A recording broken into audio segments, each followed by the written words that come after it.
Welcome to the Melbourne Cricket Ground. For those joining us for the first time, round 12 clash between Richmond and the West Coast Eagles, 14th and 16th on the AFL ladder. An important game for both these clubs. The wooden spoon looms over both of them, but the West Coast Eagles still a finals chance if they can win this afternoon, guys, and that is their lineup with a couple of late changes in it. Yeah, Swift and Selwood out of the side for the West Coast Eagles. Nikoski and Brett Jones get their opportunity this afternoon. Look, they've got an area where, if you're looking on paper, you think that Richmond will really struggle to beat the West Coast Eagles. The domination should be with Nat Nui and Dean Cox to give first use to the likes of Pritis, but this mob give themselves a real good chance, Bud. There's no doubting that. Cox and Nat Nui starting on the ground, so they elected to go tall, so one of those boys will play in the forward line. You see the Tigers run out. A very young side, Richmond, aren't they? They are the favourites for this game, which is quite staggering. And they've won one game and they're on the bottom of the ladder. Absolutely, but their lineup, strangely enough, looks a little better with each passing week. We have a look at the Richmond lineup. We just have a look at their goal-to-goal line there. I really like it. Jackson back into the fold. He'll probably play in Pritis. Jack Riewoldt, we talked about. He's the danger man. Griffiths talking to Damien Hardwick. They're expecting big things from him as he grows into his body. Graham and Vickery got a big job on Nat Nui and Cox, and of course Ben Cousins, ex-West Coast Eagles player, on the bench. But Daniel Jackson, we see Deledio there. It's amazing his form. He leads Richmond in disposals, effective kicks, handball receives and rebound 50. So I would think, looking at those stats pickers, you'd have to put a defensive half-forward type on Deledio. Yeah, no doubt. He is a terrific player. I think he's an underrated player in a lot of ways. He seems to get a little bit of stick about his form in his early part of his career, but he's won 2 BNFs. And there's Jack Riewoldt, of course, who 6 goals last week. Is a very, very nice player and attracts a lot of the footy. We know that's, but he's the number one target inside 50. Yeah, well, they go to him 90 times. The next player is down to about 11. And, of course, John Worsfold, the two keys, stop Riewoldt and stop Deledio. The run of Deledio, we know the midfield's going to win some ball, but stop Riewoldt and double team him in the air at every opportunity, Pickers. Couldn't agree any more with you on that one, Spud. The rock dominance I mentioned just briefly in the West Coast team, they should have an advantage with Nat Nui and Cox, but young Graham and that will have their work cut out this afternoon, but they'll be looking to give first possession. And of course the Tigers, we said, they've been very good against their opposition, ranked 1 in clearances and contested possession, so that suggests to me that Pritis and the ruckman for the West Coast Eagles need to get inside and get down and get dirty. Well, I'll tell you what, they've got it's a starting point for Richmond, isn't it? Cochin, Martin, Deledio, Foley, they're only young players. This bloke's a beauty. Terrific clearance player, Dustin Martin. And there's no doubt in that. Josh Kennedy, he's going at set shots 85%, 23 goals 4, but more importantly, he's kicked 22 goals 1 from the corridor, and from 41 to 50, this is amazing with his run-up, he's kicked 15 goals 1. So you think, if you look at his run-up and you think, well, it's all over the place, but he nails it every single time. You see him here practicing outside forward 50. We have a look at this run-up, a little hop, skip and a jump, another hop, skip and a jump, and then, of course, bang. Well, away it goes. It's all about being comfortable in your technique, isn't it? We see Daniel Collins, the bad boy of the Tigers, back in the lineup this afternoon. He's had good form in the VFL, so good to see him getting another opportunity. And heavily strapped up wrists and elbow there. Daniel Collins. It's a forgiving game at times, football, but he needs to earn the respect of his teammates, no doubt, Daniel Collins. Big game coming up here at the MCG. Damien Hardwick, finally a win a couple of weeks ago against Port Adelaide to break his dark. Up against a more mature coach, John Worsfold, just the 8th person in AFL VFL history to play 200 games and coach 200 games for the same club. First since E.J. Whitten to do it. The bounce of the ball here at the MCG coming up straight after this break.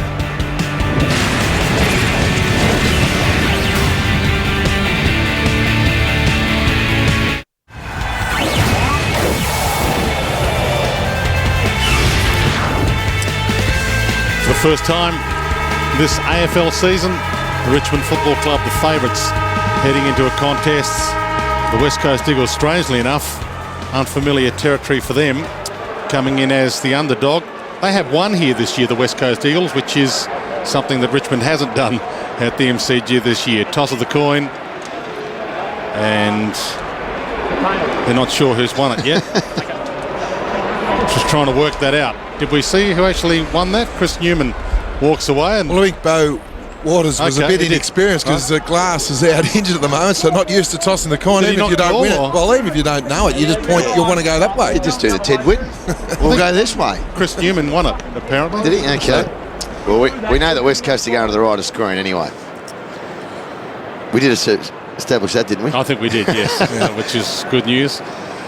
In a tight huddle, and it's a massive game for the West Coast. They've never won a spoon before. They win today and they won't win the spoon, but they lose today and all of a sudden they're just one game and percentage ahead of Richmond on the AFL ladder. And there's Ben Cousins, might be his last ever game against his old team, the West Coast Eagles. And there's Shane Tuck. His last 3 weeks averaging 30 disposals and 9 tackles. Started in the VFL under Damien Hardwick, but he needed a big strong body, and allows Cochin, Deledio and Martin to get to work, that big strong body of Shane Tuck. So he's super important out here today. He certainly is. He's having a very, very good season, Shane Tuck, and he's a very good clearance player. We know that.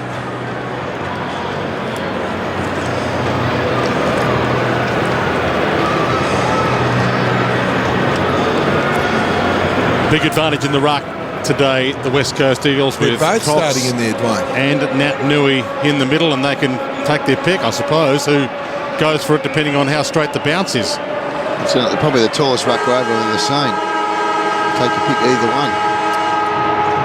And there's the defensive roll on Brett Deledio there. No Waters. Good matchup. I like that. Yeah, he might have a bit too much speed for Bo Waters, you'd think. Deledio. I think Angus Graham's going to have his work cut out against the 2 big blokes. Doesn't know which one to go up against. Looks like it's Big Dean Cox. Daniel Jackson tagging Nick Natanui, who's in the middle for this ball up with Cox. And he knocks it down to Natanui. Almost the plan worked. Cochin driven into the turf. No free. Congestion. Umpires today, Matt Stevick, Shane Stewart and Michael Jennings. Plenty of holding and blocking. The umpires are trying to sort out. And there's the double combination almost working again. Cox was the ruckman, but Nat Nui was favoured by the ball up. More congestion. Another ball up. Here we go, Sputter. That's the one we talked about. That's where Riewoldt wants to be. McKenzie, the opponent. Well, he just has to guard that space. There's no doubt Shannon Hearn, he and one of the halfback flankers, they have to come in and guard that space in front of Riewoldt also. So the double ruck combination works. They get the clearance here for a hold, and Cox to Pritis. Thumps it along. Kennedy's under it. He's the target, goes and almost got it. Off some hands, Embley. Shoots the handball back towards Rosa. Beaten for it. Graham got the handball up. Moore and Martin. They work it to the wing. Race on. Getting their first king. A little shimmy on Hearn and beat him with it. Hearn some pressure on and forced that kick out of play on the full. Jay King's had some important roles the last couple of weeks in the midfield. One of Del Santo last week. Shannon Hearn, who does like to kick a long ball occasionally, realises it's not the right thing here. Jones, one of the late inclusions for the West Coast Eagles, so 2 late changes. Nikoski and Jones in, and the 2 outs, Swift and Adam Selwood, if you've joined us late. Bo Wilkes, half back. Back again, Ebert. Bounce through half back, and another of the inclusions, Nikoski gets to it, takes the mark. Waters over the top if he wants him, and he does want him.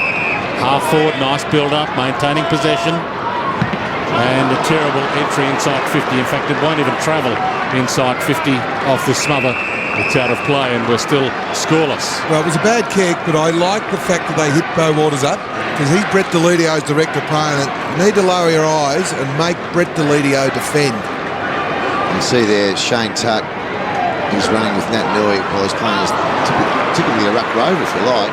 Embley kick smothered. Rosa tried to slap it out. Jackson tried to slap it on. Schofield to Cox. The set-up kick is wide. Kennedy, and thumped away cleverly in the end by David Asprey. Well picked up, Pickers, because Dean Cox is trying to get Graham out of the play to make Nat Nui, as we see there, very good spoil, make Nat Nui ruck against Shane Tuck. Yeah, Asprey could have gone for an arm there, but went for the ball and got away with the spoil. Edwards tambling more. So a wobbler, and Jones back with the flight, wants to stay in the team. Very good courage. That's what you want when you late inclusion. Half shepherd from Schofield. Handball over the top and knocked away from Scott Selwood. Brotherless today, and they get a ball in. There we can see again, good courage there from Brett Jones. Now Nat Nui's pushed to the goal square. Rick McGuan basically plays defender with Nat Nui in the goal square. The West Coast. Well played Graham, although the handball was terrible. Moore attacked it, and now he's got it, and they attack him, and he might be... No, he's not in trouble. So there he is in the goal square, one out. Bit of a handful if it gets in there quick and high. Might be a handful anyway. That's the hard part, even. Dragged down, clever tackle, no prior opportunity. Yeah, the worry for McGuan with that one is he's not quite sure whether he wants the ball in the air to Nat Nui at ground level. I'd probably want the ball in the air. Yeah. Because when it hits the deck, his recovery's unbelievable. I think what he needs to do is when he spoils it, spoil it a long way away. Make sure you get it out of your area. Don't just palm it down as some defenders do, hoping to go back and get it again. The 12 rows back's a good start. Yep. At least you know it's going out of bounds. Huge pack around this ball up. Cox. Cochin. Dispossessed. Rosa dragged down. Tambling the tackle, and the crowd enjoyed seeing Richie Tambling lay that tackle. And we'll get yet another ball up.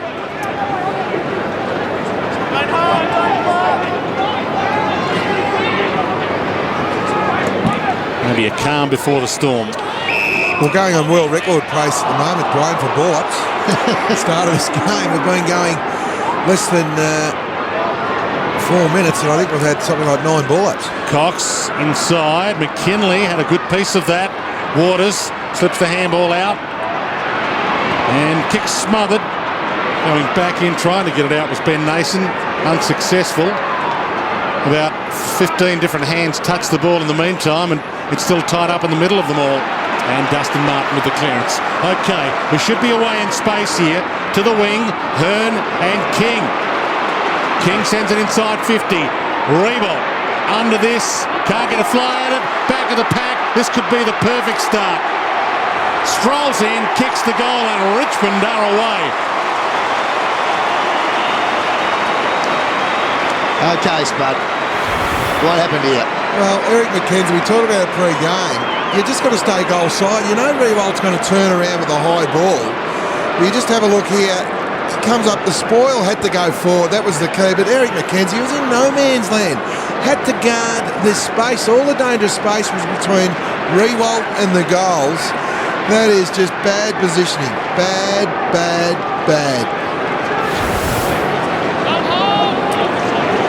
For those who didn't see our pre-game show, you did explain that perfectly, Danny, about the space behind, how much Jack Riewoldt likes to use it, how much his Richmond teammates know he wants to use it. Well, they go to him 90 times so far this year, Dwayne, and the next best target is Mitch Morton, 12. Yeah. So you know where the odds are. The ball, one thing, the spoil when it went forward, but Eric McKenzie had to play goal side.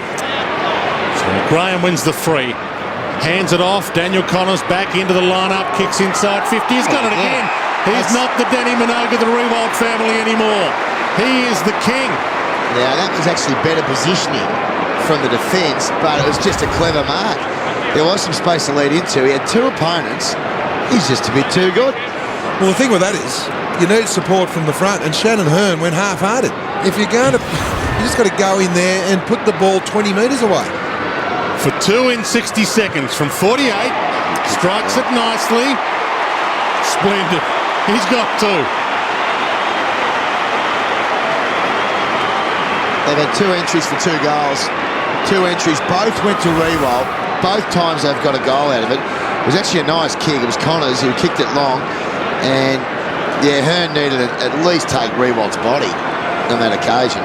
If you're going to go third man up, you just have a fierce desire to take the body or the ball. He's tried to mark the ball. Like seriously, Shannon Hearn, you've got to play the odds. You know Riewoldt's on fire. Kicked 6 last week.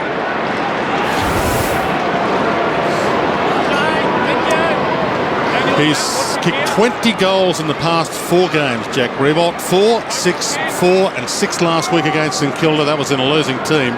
He's got 2 already today. From the ball up. Cox knocked it down, but Tuck gets the clearance. Handball over the top to White. Manhandled a little.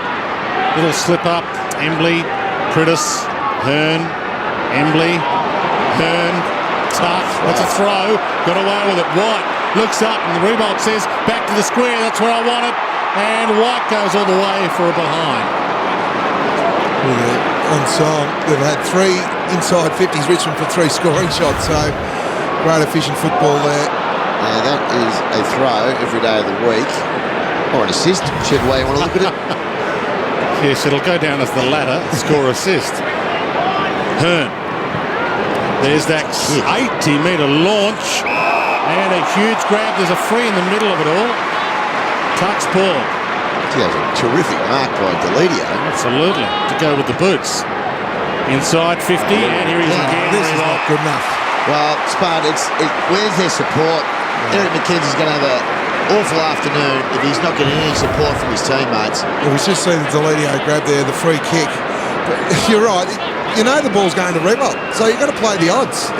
And look at the West Coast players just arm on arm. If someone else jumps up and kicks 6 for Richmond, you'll wear it. Yeah. Double team this guy. He's on fire. From directly out. Oh. Jack Riewoldt, 3 goals. West Coast Eagles yet to score. It was a really good kick by Tuck. There was a space there. There wasn't a hell of a lot of space, but the kick was well weighted.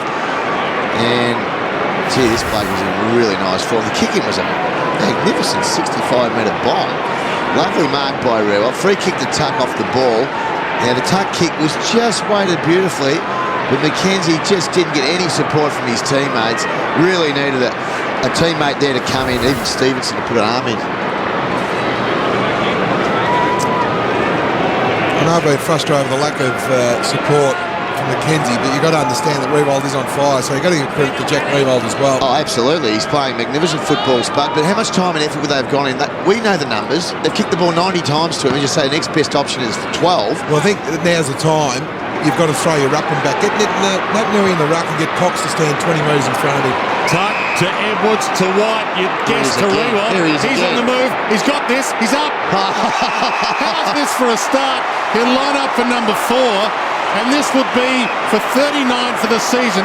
He would join Favola and Pavlich on top of the leaders board in the pursuit of the Coleman. Well, you've got to pull the trigger now. You've got to get your half forward. Bo Waters, I know he's on Deledio. Get him to stand 10 metres in front of Jack Riewoldt, and then need the double teaming. They're smashing them at the clearances again. Tell you what, we'll have a look at this kick for his 4th. There's your leader in the race for the Coleman. Jack Riewoldt, 4 goals.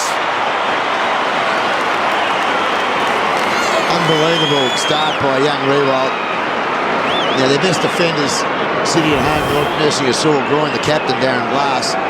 But that sort of delivery, very difficult. Doesn't matter if it's Matthew Scarl or Darren Glass. This kick by White was a cracker. Look at that. Oh, that's just a magnificent kick and a strong mark. Mind you, I don't think you'd have 4 at this stage if Glass was playing.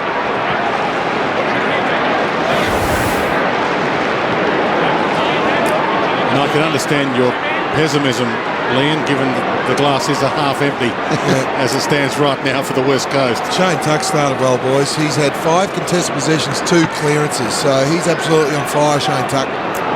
Nat Nui tried to get his own clearance. Shepherd does. Rosa slips it wide. Stevenson short. Off hands. Farmer, they're away here. Connors. Cousins against his old team. Heading wide, Newman, and taking the mark is Daniel Connors. Slips a handball inboard. Asprey. The half forward to Vickery. It's a good hit up, that. Yeah, they've got Bo Waters now pushing back in the hole. You can see him there at the top of the screen for the long kick, but he's got to get back strong and hard. Oh, he will. He's tough. He's got 2 to beat here, Riewoldt. That's good. Can't beat them both, and that's the plan, as you mentioned, guys. Well, it needs to happen now, because all of a sudden it'll confuse the Richmond midfields. They know Riewoldt's on fire. Now it needs someone else to step up, like a Griffiths or another half forward, because I think that's smart from John Worsfold to put Waters back there. Well, he is their captain today as LaCroix heads inboard. Embley, horrible kick. Jackson, little fumbly, back after a 3-game suspension. Daniel Jackson might be a little rusty. And we just saw there why West Coast are ranked 15th for kicking efficiency in the midfield. Kennedy wide to Embley. Pokes that, and pokes it terribly. McGuan. Deledio. Edwards. Mitch Farmer started on the bench. Made it tough for Tamley. He'll have to give it back. Farmer to mop up his own mess here. First of the ball, the handball out nicely, and they get it across the boundary line, which is a win. Tamlin coming off. Because you played in the midfield, you saw that loose ball there. There was 3 efforts, and Richmond were first to the ball every time. Yeah, they've got and they're a very good clearance team. We know that. This sort of stuff is where they've been good. And again, they're going to probably get the clearance here by the looks of it. Embley tried to break free with a Cochin likewise. It's raked free towards Cousins, who tried to keep his feet. Jackson kind of over it and kind of not. Dustin Martin locks it in there. And Cousins could tackle that. Slipped a Too bit high. Slipped a bit. Vickery might have got him high. Yeah, it wasn't the Cousins tackle. It was the Vickery tackle. It's just slipped over the shoulder there, Dwayne. Rosa inside 50 and big fist again from Guan. Jackson. Martin. Very good at clean they are, these boys. Like Martin, Cochin. They're happy to take a tackle. Yeah, did you see that? He ducked his head into that and said, I'm going to wear one. Yeah. That is really good play. You see that? Seen duck his head under Nat Nui's arm to wear the free kick? You've got to be tough to do that, by the way, as well. Well, the very good midfielders are prepared to take a bruise to release the footy. And that's what he's been able to do. And Martin's been doing that. It's only in his first year. Cochin, McGuan, Connors. Now King a push on Hearn. I'll tell you what, Hearn went back with real purpose on that occasion and won that free kick just purely because he went back and pushed back hard. Stevenson. That's a good switch of play. The issue is now they've got a loose man, so it means that Richmond will have an extra down this end. Shepherd missed the target. Moore attacks that beautifully. Got the handball over the top. Martin. Good step. Little slip step. Slipped everybody over and went on himself. Oh, don't try and take him on. Cochin, gone. Prentice on the rebound. He's got the options. Rolling ball. Lacroix should hit a target inside 50. That's the difference. Kennedy well done. gets past and never misses. West Coast get there first. Well, I want to have another look at this one, whether the Richmond player chose to try and bump and Kennedy chose to take his body through the ball. And this is a great bit of play. You don't take the big fella on. It's like taking on Cyril Riewoldt. That's silly. As strong as you may be, but it's this next bit of play here. The kick wasn't a great one from the Frenchman. Went over his head.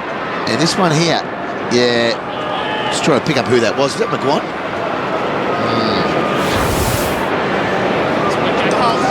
Yeah, McGuan had to make a decision there, and his decision should have been that he needed to make sure that he was going to at least take the body of Kennedy. And he tried to just bump it. I'm not sure what he was trying to do. It's cost him a goal. He should have tackled. It's as simple as that. You were right the first time, Pickers. He chose to bump, and if you don't make contact, it's open up the gate.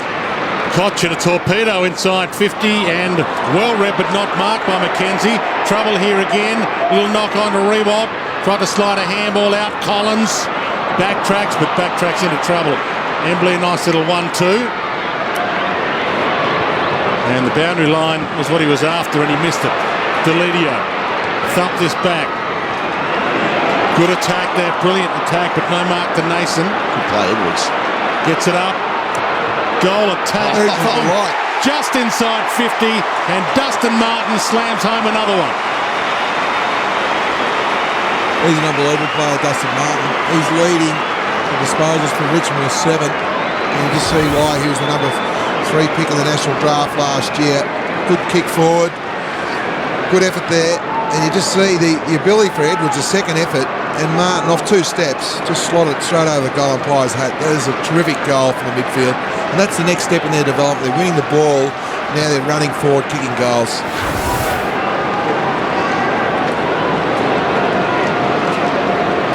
Talk about being efficient. The Tigers have been inside 58 times for 5 goals won, so 6 scores. This young fella's had now 7 touches, kicked a goal, been very, very clean around the stoppages. Nat Nui goes up in the ruck against Graham. Clearance to Ebert. Inside 50 to Ledio. Outreached Nikoski, outread Nikoski. Kick was a little ugly. He's a shepherd. And White gets one. Handball inboard, Cochin. Back to White. This is To go backwards, to go forward. Moore needs to get back quickly. Does. Toe poke, but it's the dangerous territory, although he had Connors. Been watching the World Cup soccer, I think. Well, that's half a trip. Yep. And they are occasionally reportable, those trips. Dalziel might get away with that one. One other entry, you can see Nikoski and Delidio. They started with Waters, which is a good matchup, but now they've had to put Waters back behind the ball, so that's a good win there for Richmond. Farmer inside to Edwards. I'd go longer at Riewoldt here. Riewoldt's in a one-on-one. About to go. Schofield with him. Riewoldt too good. This is unbelievable stuff. Another contested mark. But again, where'd the ball go? I'm sounding like a broken record, but you've just got to put someone in front of Jack Riewoldt because he's absolutely on fire. Well, there's no Darren Glass, but look at the space he's got to work into. The ball's only going to one player. Strong mark, though, Scott. It's an outstanding contested mark, but I'll be just flipping the ruckman back at the centre bounce and say, mate, 10 yards in front of Riewoldt. This is for number 5. 5 goals in 19 minutes. Brilliant play. Tigers just dominating the West Coast Eagles here in all the major areas. Their efficiency as look how much space Edwards has got in the centre corridor. And he basically just said, Riewoldt, go to that side. I'm going to kick it well weighted to your side, to your advantage. And McKenzie, there's time for a move there anyway. I mean, they're getting nothing out of the big blokes. They're getting nothing out of the big ruckman, Dean Cox, at 3 touches. And they're getting nothing out of Nat Nui. They might as well put one of them behind the ball. 9 times inside their forward 50 for 6 goals, 66%. They're going in there for a goal, which is unbelievable. The league average is 31, by the way. You see Schofield there. You know, he's going to need some support as well now on Riewoldt. Well, unfortunately, the West Coast just don't travel these days.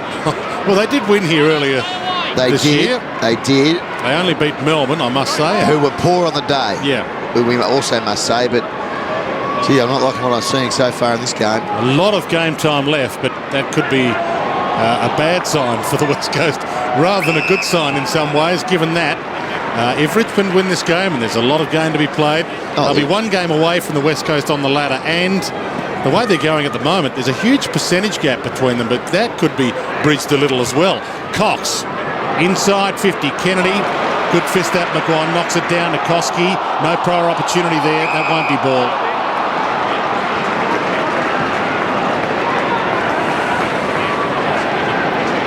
37-6, a 31-point lead. They've ticked into time on opening term, and quarter time probably can't come quickly enough for the West Coast. Connors to his own advantage, back after an 8-week break. He has been in good form in the VFL though. Dustin Martin, who simply is in good form. In fact, he might be the leader at the end of the voting for the NAB Rising Star, ahead of Nat Nui, the way his season is transpiring. Takes them on cue, Martin. Kick maybe not so good. Waters attacks it, dragged down. He's nearly downfield. Getting back with the flight, Graham. And everybody on the Tigers side inspired at the moment. McGinnity, another of the ins for the West Coast. Lacroix, kickable by his standards. Hits the post. Mark Lacroix. It was against Richmond here. He arrived as a player around 22. 2006, kicked 5 in his 3rd game as Dustin Martin shows us what he's got. There's 4 Eagles players he went through there, Dustin Martin. We only saw 2 on the screen, but there's another 2 to his right. He's had 10 touches already. Well, good mark. Is he within range? Well, I think he is, Dwayne. Oh, no, hang on, sorry. He's marked at 70 out. That means he's got to kick 85. Unless he's Malcolm Blight at Optus Oval in 1976, I reckon this will be his best kick. Oh, he needs now. So he loads up from 60, goal square, no fist from Vickery, and snap around the body from Brown, and it doesn't travel the required distance. I did say for those people at home, Dustin Martin might lead the voting. He can be voted to win the NAB Rising Star, but he can't actually win it. Sorry, Dwayne, but NAB Rising Star. Just talking about the team play there of Mitch Brown. I know you're down on the scoreboard, but play the percentage. You had 2 West Coast Eagles players working to the coalface, and he's elected a... Ebert gets the snap and bounce unkind behind. Dean Cox, the last centre bounce and that little clearance there inside the forward 50. Some good work, some good ruck work by the big fella, experienced Dean Cox. talked pre-game. Have a look at this. This is just a beautiful bit of work. It's laid it down for his... Newman wide. Shepherd, almost the mark, takes it out.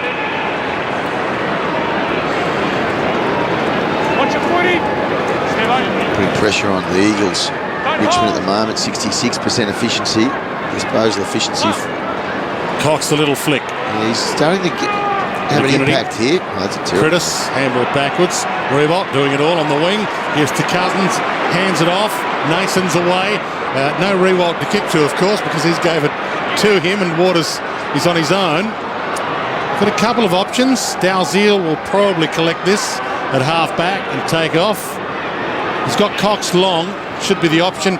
He goes short and even takes the mark. Cox is still out there wide. Had the height advantage on Deledio.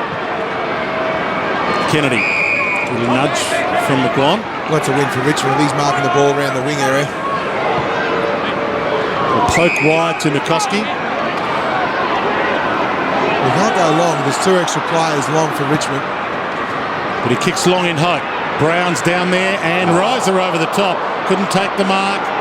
Shimmy from Kennedy. Lacroix gets it back in Kennedy's direction. Dalziel caught a little high. Look at this. Free. I think it's his handball from Chris. Lewis Stevenson. Oh, sorry, wrong handball. No, it's a Richmond, sorry. Cox takes it out of the air. Kicks smothered.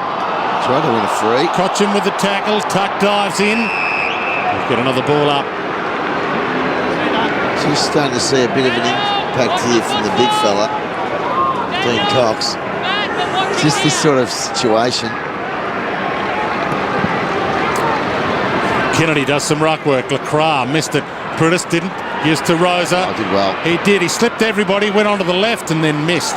Dwayne, we talked about that win that the Eagles had against Melbourne, and Rosa was a really important play. His ball use inside 50 was a really windy day for memory, and his ball use throughout most of the afternoon was very good. Well, as a local boy in some respects, Warwick Nabil and North Ballarat, Matt Rosa would be used to playing in midwinter conditions in Melbourne.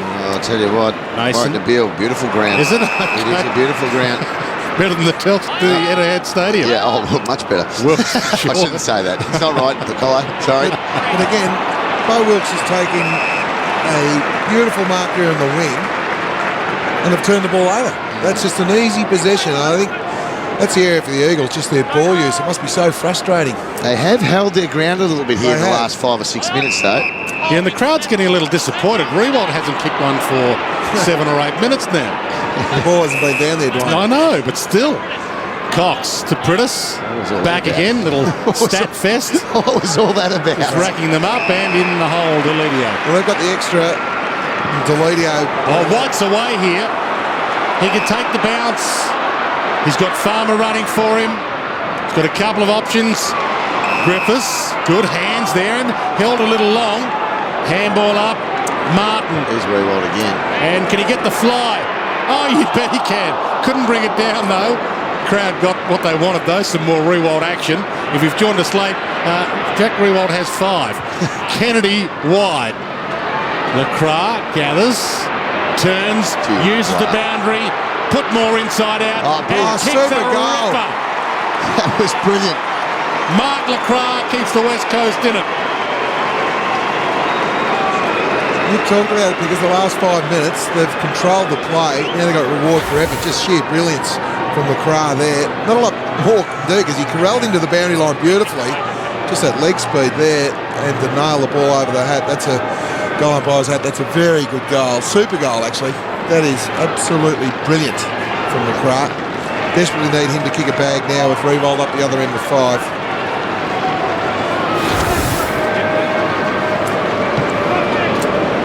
He was wearing the number 19 way back in 2006 when he kicked that 5-goal haul here against Richmond. Mark Lacroix, and he just missed out on All-Australian selection last year. It was outstanding. Vickery down Prudis. Cox. Handball missed Shepherd, but he went back in and earned it back. Rosa, not 15. Called to play on. Nice little period here, the West Coast. It's Cox and Prentice pickers. They've had 6 clearances between them the last 10 minutes. Yeah. Lacroix and Moore took an arm. Lacroix will kick from 55. Dan Cox is having a big few minutes here. Thinking about whether to pass or go for it. Trying to get a Shepherd on the man on the mark. And that's a chaos ball. Ebert got hands to hook, couldn't mark it. Deledio, Tambling. Didn't work for the West Coast. Cousins slips the kick wide. 238 games for the West Coast. And firing against them. Farmer short. Big fist. Ball back alive in the middle. McGinnity attacked it nicely. Jackson misread it. Prentice to Rosa. Kick smothered from 60. They are on fire and inspired at the moment, the Tigers. Vickery gets it from Martin. Sends it to half forward. Collins. Riewoldt's in a run-on-one with Schofield. Riewoldt's on the move. Riewoldt, 2 grabs, not the third. Tried a little back heel. Schofield was there. McGinnity just hacks it out of the area with a handball to the boundary. King, ridden a little. Handball up. Collins. Martin. He's having a big first term at the office. Yeah, but that's his 12th possession. And a push on Embley, and he's had a big possession start as well. Make it 13 for Dustin Martin. Yeah. Cox. It was a good hit up there before on Collins, because that's Beau Waters' direct opponent. So Richmond have to lower their eyes and make sure they hit Waters up, because he's the man for the third man in a Riewoldt. Vickery, Maguire, Edwards, not sure what he was doing there, but his handball to Tambling was terrible. Wilkes caught in that good Tambling tackle. McKenzie gets it from Cox. Embley, another possession. Waters. Schofield. Ebert overran it. Trouble. Martin, another possession coming up here. Used his strength to shrug. Collins to Riewoldt. Can he get it and snap? He gets it. He elects not to snap. Handballs back towards King. Plays for the freedom line. It was high. He made sure the umpire saw it in the end. He did a pirouette. Good running there by Luke McGuire. Inside 50, Griffiths couldn't take the mark. Toe poke away from him. Embley to Hearn. He can't collect it. Nat Nui caught a little high there. No free plant advantage perhaps. Brown. He's got one-on-ones up the ground. It's got 8 seconds though. McCoskey and Lacroix. Needs to hurry for a mark on 50. And there won't be enough time now. Quarter time here at the Melbourne Cricket Ground, and the crowd is stunned. The West Coast Eagles fans, yeah, they're stunned, but Richmond fans, they came in as favourites. They're on track to win, and Jack Riewoldt has 5. 6-1-37 to 2-3-15. Riewoldt under this, can't get a fly at it, back of the pack. This could be the perfect start. Strolls in, kicks the goal, and Richmond are away. Daniel Connors back into the lineup, kicks inside 50. He's got it again. He's not the Danny Minogue of the Riewoldt family anymore. Inside 50, and here he is again. He's in the move. He's got this. He's up. Riewoldt's in a one-on-one. About to go. Schofield with him. Riewoldt too good. This is for number 5. 5 goals in 19 minutes.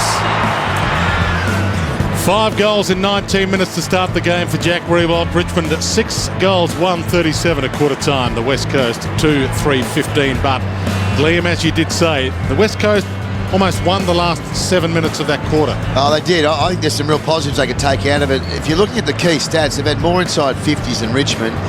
Scores to inside 50s, Spud, you want to talk about that, but I want to talk about the effectiveness of this disposal. 67% the West Coast, an area they've got to tidy up a bit. Take Riewoldt out of it, they're probably leading at quarter time. Well, they would be, obviously, because he's kicked 5 goals, but he's been the difference in that first quarter. Well, he's been the difference, there's no doubting that. The issue is going to be, has the damage been done? Is it insurmountable? But you're right, the last 10 minutes, West Coast dominated through Cox and Prentice. They started with some quality ball. Dustin Martin, obviously the danger man. You see John Worsfold there. I wonder what plan he's going to be devising there. I think Beau Waters going back, just hoping they're going to double team Riewoldt in the air. But when they go forward, Kennedy and Lacroix try and keep them deep if they can.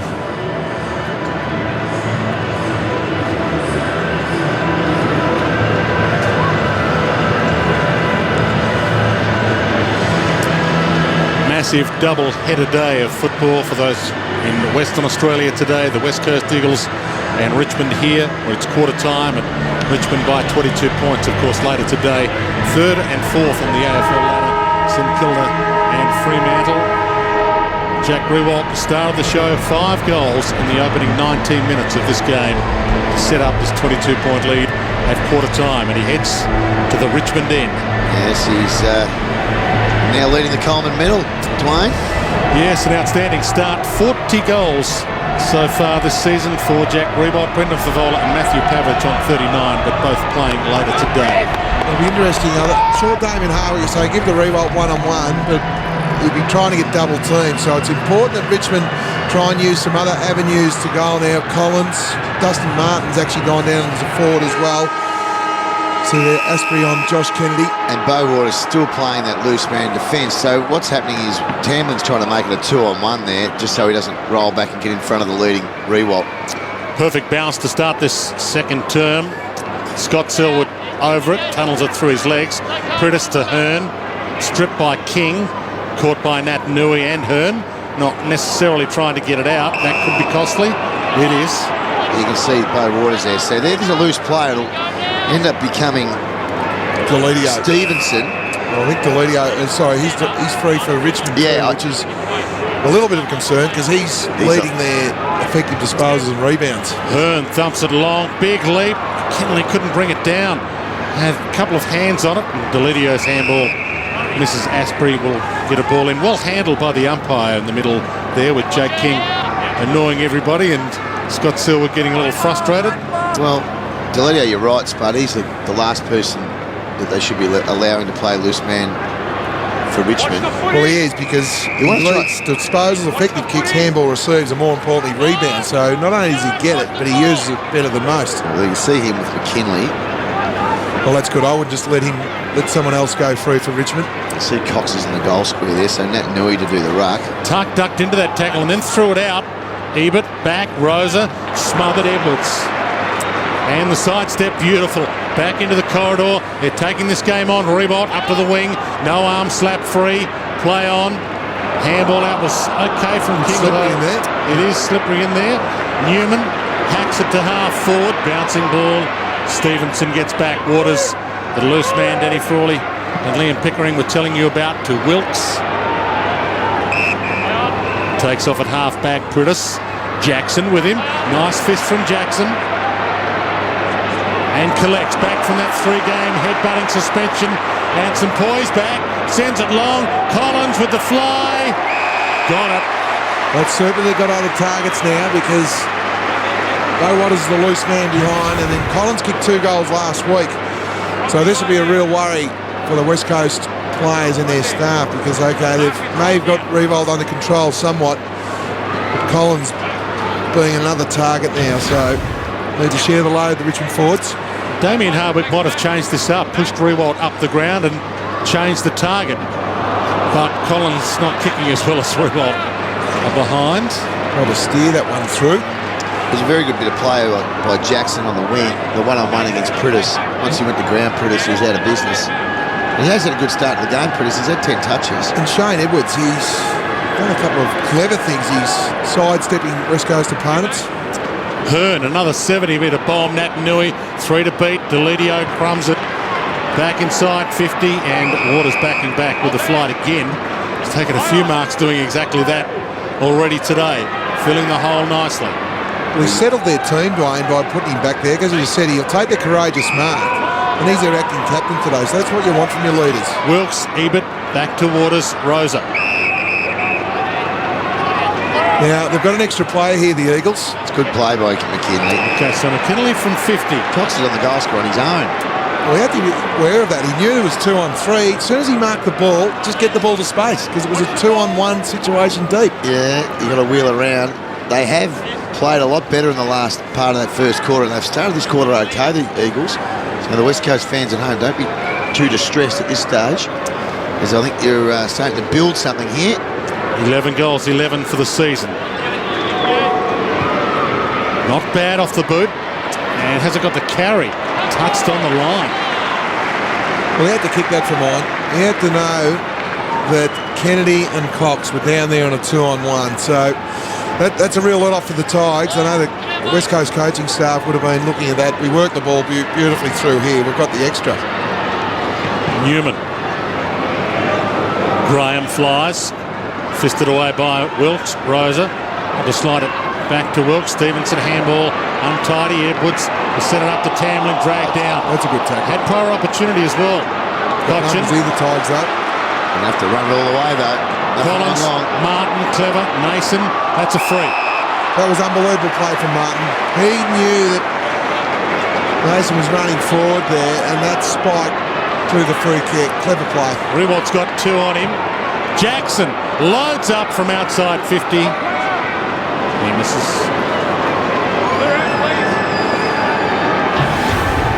Let's have a look at the Martin tap on there. Clever play. Great game sense.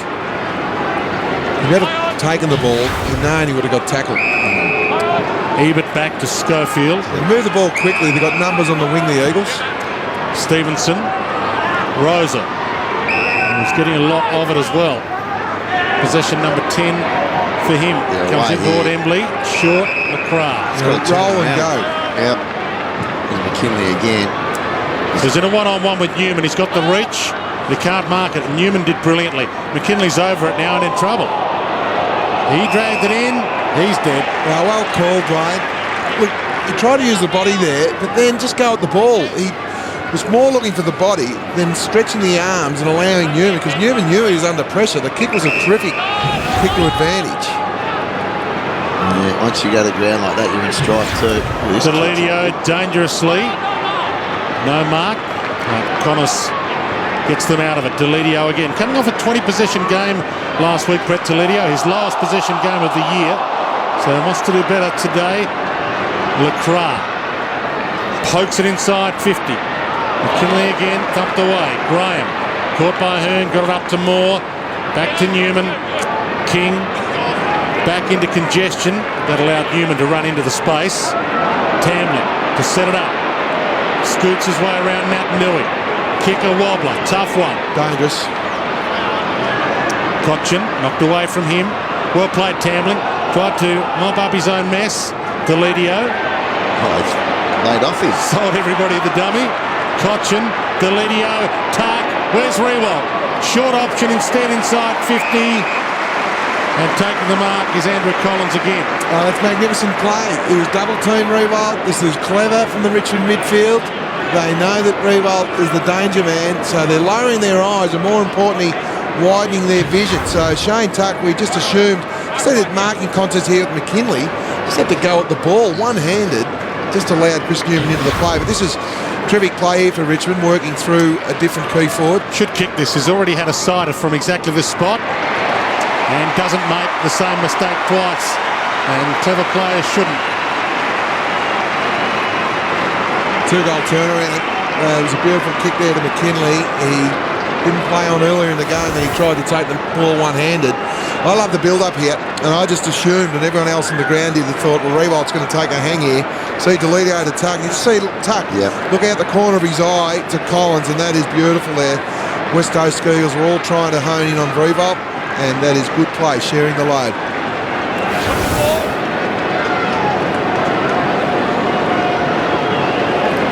So explain to me again, Danny, why it happens when you kick a goal, you come off, if you can. It's called rotation in the modern game, Dwayne. Okay, yeah, but why when you kick a goal? Yeah, I get well, he's probably coming off before he kicks it. Right. And about a minute later, he marks the ball before he gets off. Telling us not worth kicking goals anymore. They didn't take Riewoldt off, which is good news. Tuck attacks this nicely. Tambling, play on advantage. No, it's a throw, Dwayne. Okay, footy tapped it. Well, it might have been the footy guys, because I reckon you'll find Shane Tuck might have thrown one a bit earlier. Let's have a look at this one. No, that one's fine. They got the wrong one. So he's like, well, what's going on here? Did. Come on, mate. So it's all square. Umpire Shane Stewart, he missed the earlier one. Yeah, certainly that was a handball. Well, he guessed. That's what he did, the umpire. And there was one umpire dropped for guessing with Simon Black last week. With a handball, it was called a throw that was a handball. Daniel Jackson. Deledio Little fumble, but Embley slipped. It is a little wet in there. Bit slippery down there. Tambling, Jackson. Better come out of there. Wobbler, Nason, McKenzie. Didn't have it. Nason didn't have him. McKenzie's got it, and Nason grabs his foot. Pritis. Ebert. Inboard Jones. Stevenson. Ebert. Maintaining possession to half forward. Farmer got there first on Lacroix. To Graham, inboard. Delidio. Back to Graham, and then to Shepherd. Jackson. Cochin. They are taking this game on as if they're Geelong on top of the ladder at the moment. Heads wide with the kick. Tough bouncing ball to gather. McGinnity, and Whiteman handled him.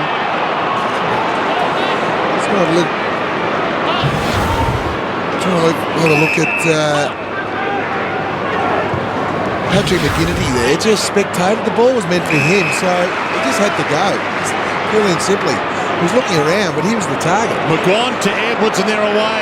She's been good. Edwards off that rebound has been providing an empty forward line with Riewoldt one out here if they can get it in. Griffiths looks up, says lead that way and I'll kick it to you. Riewoldt in a one-on-one. Schofield with the fist. Riewoldt about to crumb it. Schofield, Riewoldt. White almost gets in his way. Ball in. He's had 3 or 4 genuine opportunities to mark since the first quarter, since his 5th goal, and he's got his hands to them, but he just hasn't been able to hold on. Schofield's been okay. At least he's forcing him wide when he's so he's working him over with the body before the ball's kicked in. That was a kick for Riewoldt, and that's a free to Waters. It's sloppy, Matt White. No, it was because he knew he was under extreme pressure, or he went to ground. So they've allowed play onto advantage. Shepherd inboard. Tough ball. McKinley the slap on. And attacked well by King. Little 1-2 with McGuan. Inboard to Tambling, who's got a panic. Stevenson comes at him. Tambling thinks about another bounce. Takes him on and runs away from him. Good chase. Handball's inboard. Martin. Cousins. Martin slips his way around Kennedy. Pokes the pass towards Riewoldt. Well done. Hearn got in the spot. Now, it was good pressure in there. It was forced to turn out. Now, can they make them pay going the other way? Nikoski to Brown. He's got Lacroix. It's the only option inside 50, and that's the worst possible kick to try and give him. And Lacroix lets him know. And pardon his French. Well, he had a little bit more time than he thought there. I think he said a word or two there and deserved to give a word or two. Yeah, that wasn't a great kick by Mitch Brown. But the build-up was okay by West Coast. Vickery down. Pritis, the steal, and a brilliant goal. That's a let-off. Great super. Pickers. Not sure where the clearance direct opponent from Pritis was here, Liam, but the positioning. Let's have a look at Jackson's there. The tap down, he just sharked it. That was just good play. Just good play, an arm there from Cal Moore. And a good goal from a player that's been really working hard.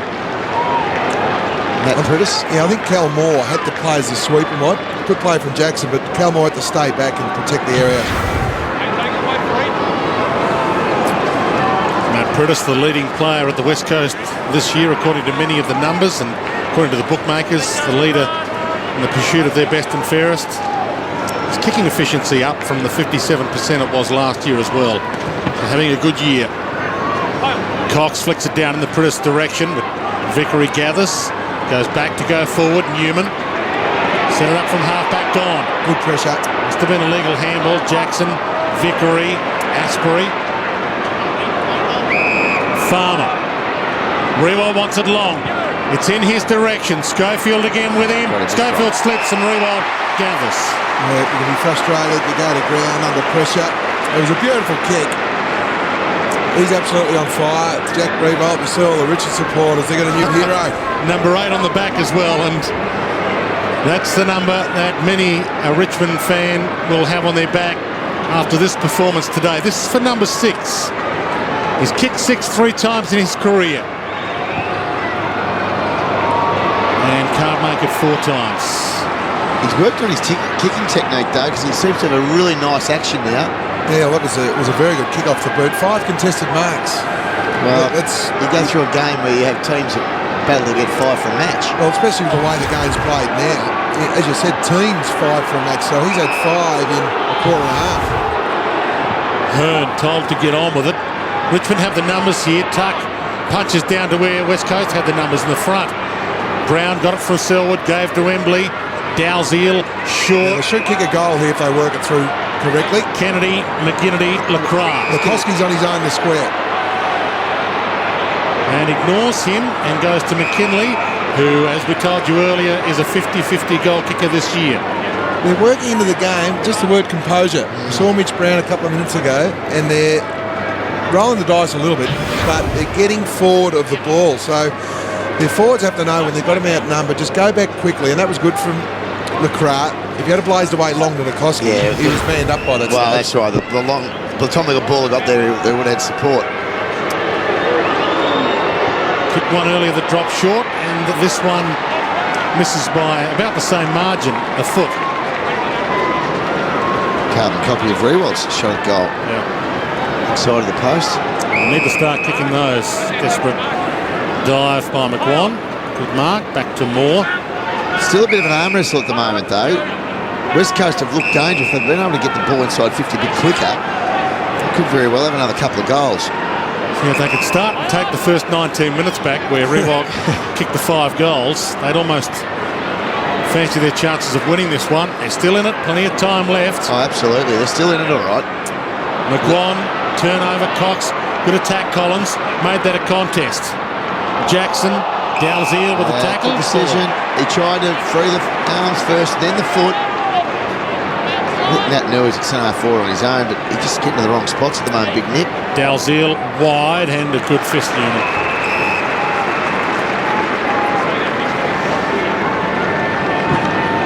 Nat Newey hasn't had a huge day yet, just the one handball, no kicks.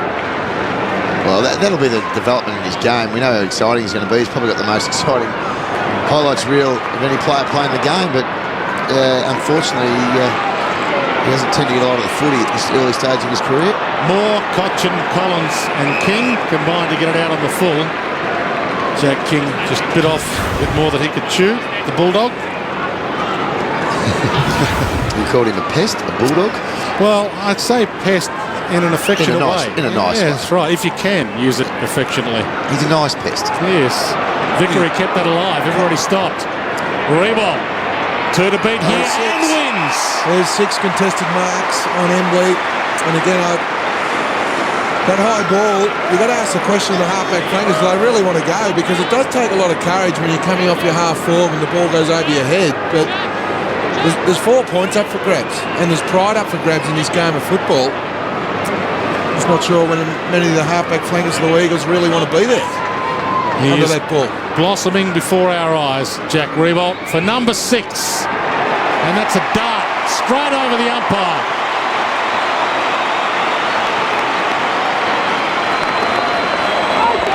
Well, he is a very, very talented player. He's at 21 years old. He's playing against a Norm Smith medalist there at a marking contest, and he's just too good. The amount of times I've seen Riewoldt the last couple of weeks ease his player under the ball, and all Embley had to do was stand back and spike the ball, put his knee or his body into the back of Riewoldt and spoil it. Halve the contest. Too many times they're trying to mark it on him. And there's a young player that's only ever played AFL footy with the hands in the back row. Yep. And there's many players that played so long before that came in, it was hard to change. He's never had to change. No, he hasn't, but he also, back I suppose in the days of the Danny Frawley fullbacks, when they used to give you an ear massage every time you took a mark, they used to square it out a bit. You were very good at just getting there late with a big fist of the ear. But you just try and halve it. I don't think you try and go into a game now and Riewoldt to win a contest. No, you're right. Your mindset's got to be to halve it. And normally it is with the body or with the spoil. Gee, that was almost in the back there, but the hometown roar got Richmond the free. They won't be allowed to play onto advantage, so in the end it works for the West Coast. It's held up. It'll come back to King. Yeah, look, it did look like it was in the back, but it was, again, great desperation from Jake King. Cochin. Everybody wants him to go to Riewoldt. Riewoldt's moving. Goes and almost turned backing back. Gave a free away. And Farmer takes it out. Talk about attracting a crowd then, Jack Riewoldt. He had Embley is the loose man. Hearn backing back as well as his direct opponent. Look at this. You can see there's Embley, there's McKenzie, there's Hearn. Should be able to free up another couple of Richmond players. Vickery to Nason.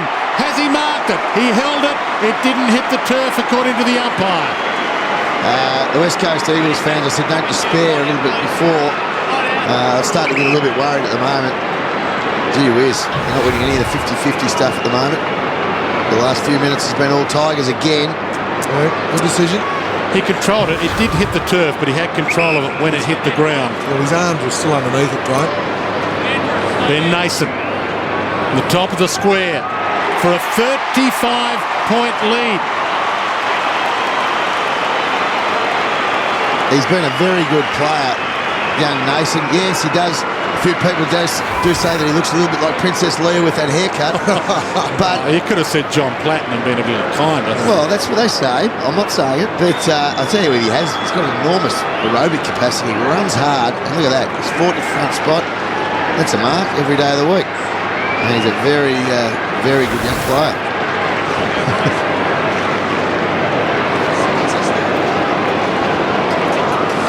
Well, the old stats, mate, I don't want to bring him up, but there's only one team that's come back from 30 points down this year, so a 5% chance, and that was the Brisbane Lions against the Western Bulldogs. So That stat is a little strange in that a couple of teams have come back. They just haven't won.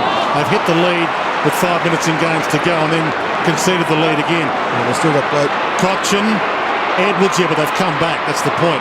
Wide ball, Vickery lurking. Yeah. So there's plenty of time to come back in this one for the West Coast. I know, I can see where you're coming from, Dwayne, but the facts are they still got beat, so there's only been one team in Brisbane, but I like your mindset. Just optimistic about No, I am too, because I'm looking at West Coast and how can they get back into the game. Change your mind now. You reckon they're dead? Then just say it. That's fine. I'm just saying there's a 5% chance we're Dwayne fine. Pott. Yeah, absolutely. And you said, no, that's Come on, you bucks, get on with it. Hands it over the top. Kinley, centering ball. Scott Selwood looks inboard. Rosa from 45. Tough one to mark. Unless you're McWan. Yeah, whiz. Good luck getting under that. Well, Dalziel was running into space. The ball just didn't get there, unfortunately. Newman to King.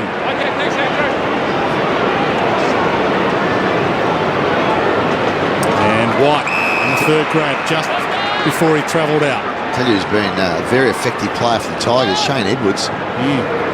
Run and carry from half back, and his ball use. Well, Delidio's getting some quality ball too now. Newman. Heads wide. Cousins can't mark. Nat Nui wearing the old King, Ben Cousins, number 9. And here's the new King. They need him to get involved, Nick Nat Nui. Jones, handballs back. Stevenson. And Nason ran him down. He did get a toe on that ball. Turnover though. Cousins slips it out. King. Wobbler to Nason. He can get and go. 60 from goal. Riewoldt calling for it back to the square. Can't get a hand on it. Cox. Well done, Dean Cox, working back. Angus Graham was also trying to get back there as well. Wilkes. I think the kick was intended for Angus Graham. Just didn't get enough purchase on it. Farmer with the spoil. Knocks it down and keeps it alive. King. He's having an outstanding day. Riewolt's free on his own here. Deledio, he stubbed his toe. Tamley, Deledio to the square. Getting back. Vickery. Well, Deledio's now the danger man. We talked about it pre-game, and I know he stopped the kick there 10 seconds ago, but he's now had 15 disposals. Vickery pushing forward. That's good from the big man, getting dangerous. See Graham and Cox, and Vickery pushing through there. It's a good play by Graham there. Just took Cox completely out of it. Nat Nui's direct opponent, Tyrone Vickery, spectating the ball there. Nat Nui. Still only had the one handball. Big Nick. Back into the team this week, Tyrone Vickery. I'm not sure on the stats of how many teams have come from 41 points down. But that's the task the West Coast have now. Trivic play, more options. Jack Riewoldt kicked the one goal this quarter, but they're sharing the workload now. Martin, Collins, now Vickery pushing forward. See Deledio stub the first one. A champion player like him is not going to make the same mistake twice in a row. get the ball to a dangerous spot, put any defence under pressure. Vickery pushing forward. Cannot see Nick Natanui anywhere in the screen. That's his direct opponent. There's Nick Natanui. He's a sheer talent. He's only had the one disposal. His direct opponent, Tyrone Vickery, pushing forward there. He had to go and make a contest. The two of them played together for Australia in a junior tour to South Africa, Vickery and Natanui. And Vickery would rate his chances of beating him because they played so much football together as kids. Edwards had tackle in the back. Free kick, Critis. Short kick and Asprey. Attack on Brown, not deemed to have marked it. Asprey throws that out. Edwards thrown out of it as well. Critis gets it out to Brown. Rosa to half forward. Newman knew the traffic was coming. Go back to Edwards. He's crunched. Yeah, I thought there was a free kick or a mark to the West Coast Eagles player. Asprey. Yeah, I'm not sure how that wasn't a free kick. He killed him. Edwards. His father has the big task of trying to resurrect the Port Adelaide Magpies in the SANFL, their chief administrator. Good football family, and he's playing some good football today. Titch Edwards.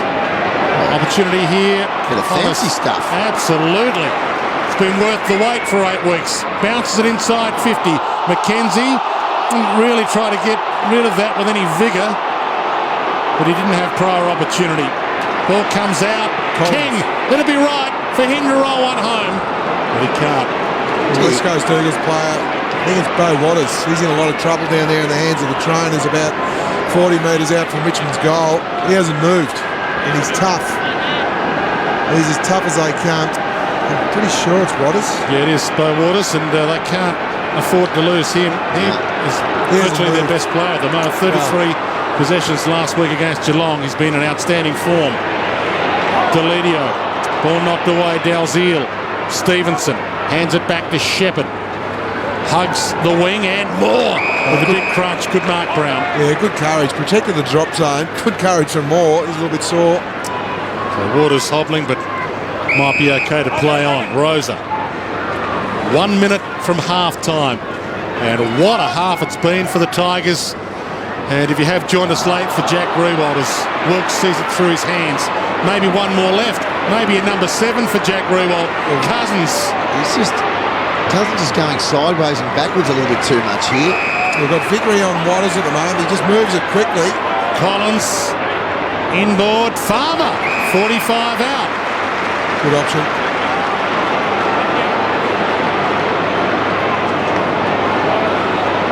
Really test his distance, I think. Kick from outside 50. It's already the biggest lead of the game, 42 points. This to make it 48 at the long break. Got some toe on it, and Natanui didn't touch it. That's unbelievable. Great kick from Farmer. You've got to ask the question, where was the spoil from either the ruckman Natanui or the West Coast defence? It wasn't that high over the goal umpire's hat. I think they all assumed it was just going to go off the beat. And again, Dwayne, there's your pet hate Farmer coming off the game. Look at the kick. Well, for 24 seconds left to half-time, it beggars belief. He just completely missed the ball. Jones. The thing with Nick Natanui, when he went in direct line with the ball. He had to come in on the angle on a 45 degree with the kick from Farmer and then to spoil it through on the angle. He's ran in with the flight of the ball, which makes it extremely difficult when the ball gets over your head to touch. See what happened to Beau Waters here. Oh, friendly fire. He's got the pinball action from his teammate, Shannon Hearn. He's a big boy, Shannon Hearn, too. Still some seconds left for a clearance. Clock stops at 15. He is a very strong boy, Shannon Hearn, and so is Beau Waters, of course. Jackson tried to effect the clearance. Cousins does. Sends it inside 50. A half torpedo. Hearn can't take the mark. Ball in dispute. Comes out to Hearn. Is that ball? They'll have a shot at goal. They won't. Umpire let it go. The umpire put the whistle to his mouth. He did, and the siren sounded. It would have been Riewoldt's ball. He laid the end of the tackle. But it's Riewoldt's day. 6 goals to half-time, and a huge round of applause here from the Richmond fans. They lead by 48 points, the 11-5 71 to 3-5 23. Half-time at the Melbourne Cricket Ground. Richmond and the West Coast Eagles. Tigers by 48 points, and if you've joined us late, 6 goals, if you like, to Jack Riewoldt. 6 goals to Riewoldt, and everybody getting in position to see the rest of the Riewoldt show. He has been in outstanding form. 5 goals in the opening 19 minutes of this game, and 1 goal in the second term. And it would be nice to see him kick his biggest haul of his career. He's never had a 7-goal day at the office, Jack Riewoldt. He's headed there and maybe more. West Coast Eagles have their problems, though. They would be in contention for the wooden spoon if they lose this afternoon. They'd be just 1 game ahead of Richmond on the ladder if they lose today. So a huge second half coming up here at the MCG for both these teams heading into the second half of the season. Okay, Spud, you're the coach. As a former coach yourself, you've gone in, you're John Worsfold, you're with a team that was expected to win. You're playing the bottom side. You're 8 goals down at half-time. What are you saying to the lads? What do they need to do, the West Coast? Well, don't you worry about double-teaming Riewoldt now, because that's done and dusted. He's kicked a 6. I think you just need to say to your midfield, get the ball. When we win it, spread and run. Any mark between the arcs, we play on immediately. Don't worry about the extra numbers.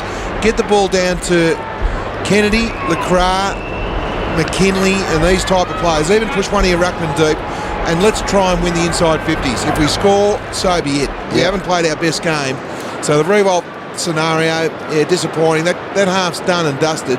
We need to outscore Richmond this quarter by at least 3 goals, and to do that, we need to win the hard ball, but more importantly, spread. It's good to see that Nat Nui's gone forward with Kennedy, LeCras and McKinley, so at least they've got some options down there with Waters as well. Yeah, Bo Waters has gone forward, which is interesting.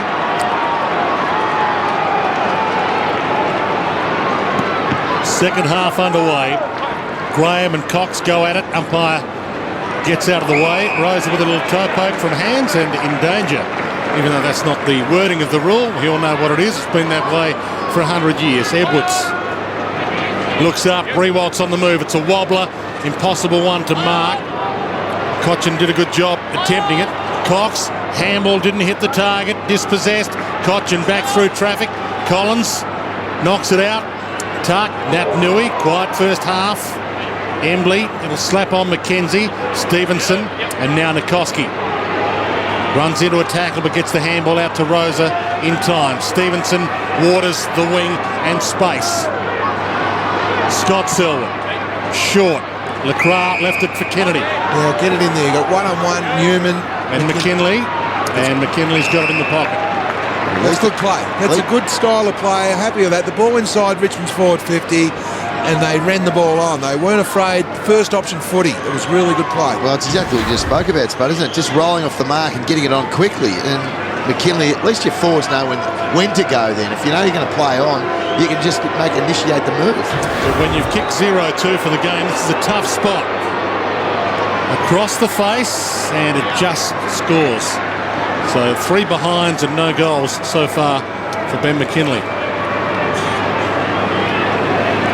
It's a positive start at least. Delidio. Well, he's been one of the playmakers for the Tigers. 15 dispels in the first half. Sends it long. Nat Nui sweating off on this, and big fly. Great mark, Graham. Hands off to Jackson, and the Tigers are away again. Just bumped on the kick. Riewoldt, that's a free. Got one to the ear and didn't get the free. He's a star now. He has to earn them. Schofield pushed. No free. Edwards bumped in the side. Pack forms around it. Ball up. But sure, Nick Nat Nui there. Just he's very quiet. Yeah, Well, it was a good mark from Graham. it was, but Nick had to use his athleticism at least flying for that high ball then. he's such a young player still, so we'll give him a bit of due, give him a bit of credit, I guess, but gee whiz. Dustin Martin. Collins, no one in the goal square. Cox getting back, and he gets there just in time. On the open side, the runners come. Nikoski gets there first. If you have joined us late, one of the two late inclusions for the West Coast Eagles, Nikoski and Brett Jones coming in for Swift and Adam Selwood. Nikoski, when he marked the ball, had to turn and go. He had 3 players up the ground. As soon as he went back on his heels, it's just allowing Richmond to get back behind the ball. This is the result of him not playing on. Martin's in the middle of the ground in a lot of trouble. Dustin Martin, I'm not sure. It looks like he's haunched over. Can barely run at the moment. There he is. Waters finds Kennedy, and he gets a 50. Kennedy will have the shot from about 30 metres out, depending on how generous the umpire is. Okay, now Spud, you've got the numbers for Kennedy in this situation. What are they? Oh, he's been terrific. From set shots, he's got an 85%, 23 goals for. He's kicked 22-1 from the corridor. Now, we call this the corridor. And from 41 to 50, he's kicked 15 goals, 1. So push and shove behind play, by the way. The odds are saying he just nails this Pickers with this studded runner. 33 goals, 6 for the year all up. 34 goals, 6 for the year, and it's still on behind play. We'll see Cox and Graham there. Dustin Martin, not sure what happened to him. He was winded in the middle of the ground. Not sure that's the aftermath of what happened in a clash there, but very good start from the West Coast Eagles. They've controlled the play to start this third quarter. We just see here. What is he over the mark? Oh no, it's the player there. Yeah, through the middle of the mark. So, yeah, against Jake King.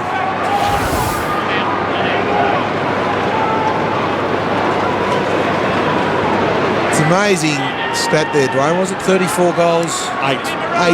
And from set shot. 34 goals, 6. Yeah, that's amazing with the run up. And the thing about it, he does the same run up every time. Yep. So, tried and true method for Josh Kennedy. The worry is kids will start to mimic that run up because it works. Well, you've got to feel comfortable in your own skin, Wayne. That's the key to it. Dustin Martin, speaking of comfortable in your own skin, he's very comfortable in his, as Riewoldt is at the moment. He's got 6, peels back onto it, can't keep it alive. Did well, Embley there. Went and helped out. Schofield with the job now. Didn't start with that job. Back into play. Cox, front spot. And dropped that as he was tackled. Lucky to get away with that. Ball shuffled out. Shepherd. Hearn. Little wobbler Nikoski. And beaten for it again. Twist and turn Asprey. Newman, short inside 50, getting back. Great mark, Jones. Yeah, they're all right. And Lacroix can get and go. There's no one in the square. He could load up. He just chips it wider. Waters from 50. He could go. He pokes it up. Kennedy can't get there. Almost marked it.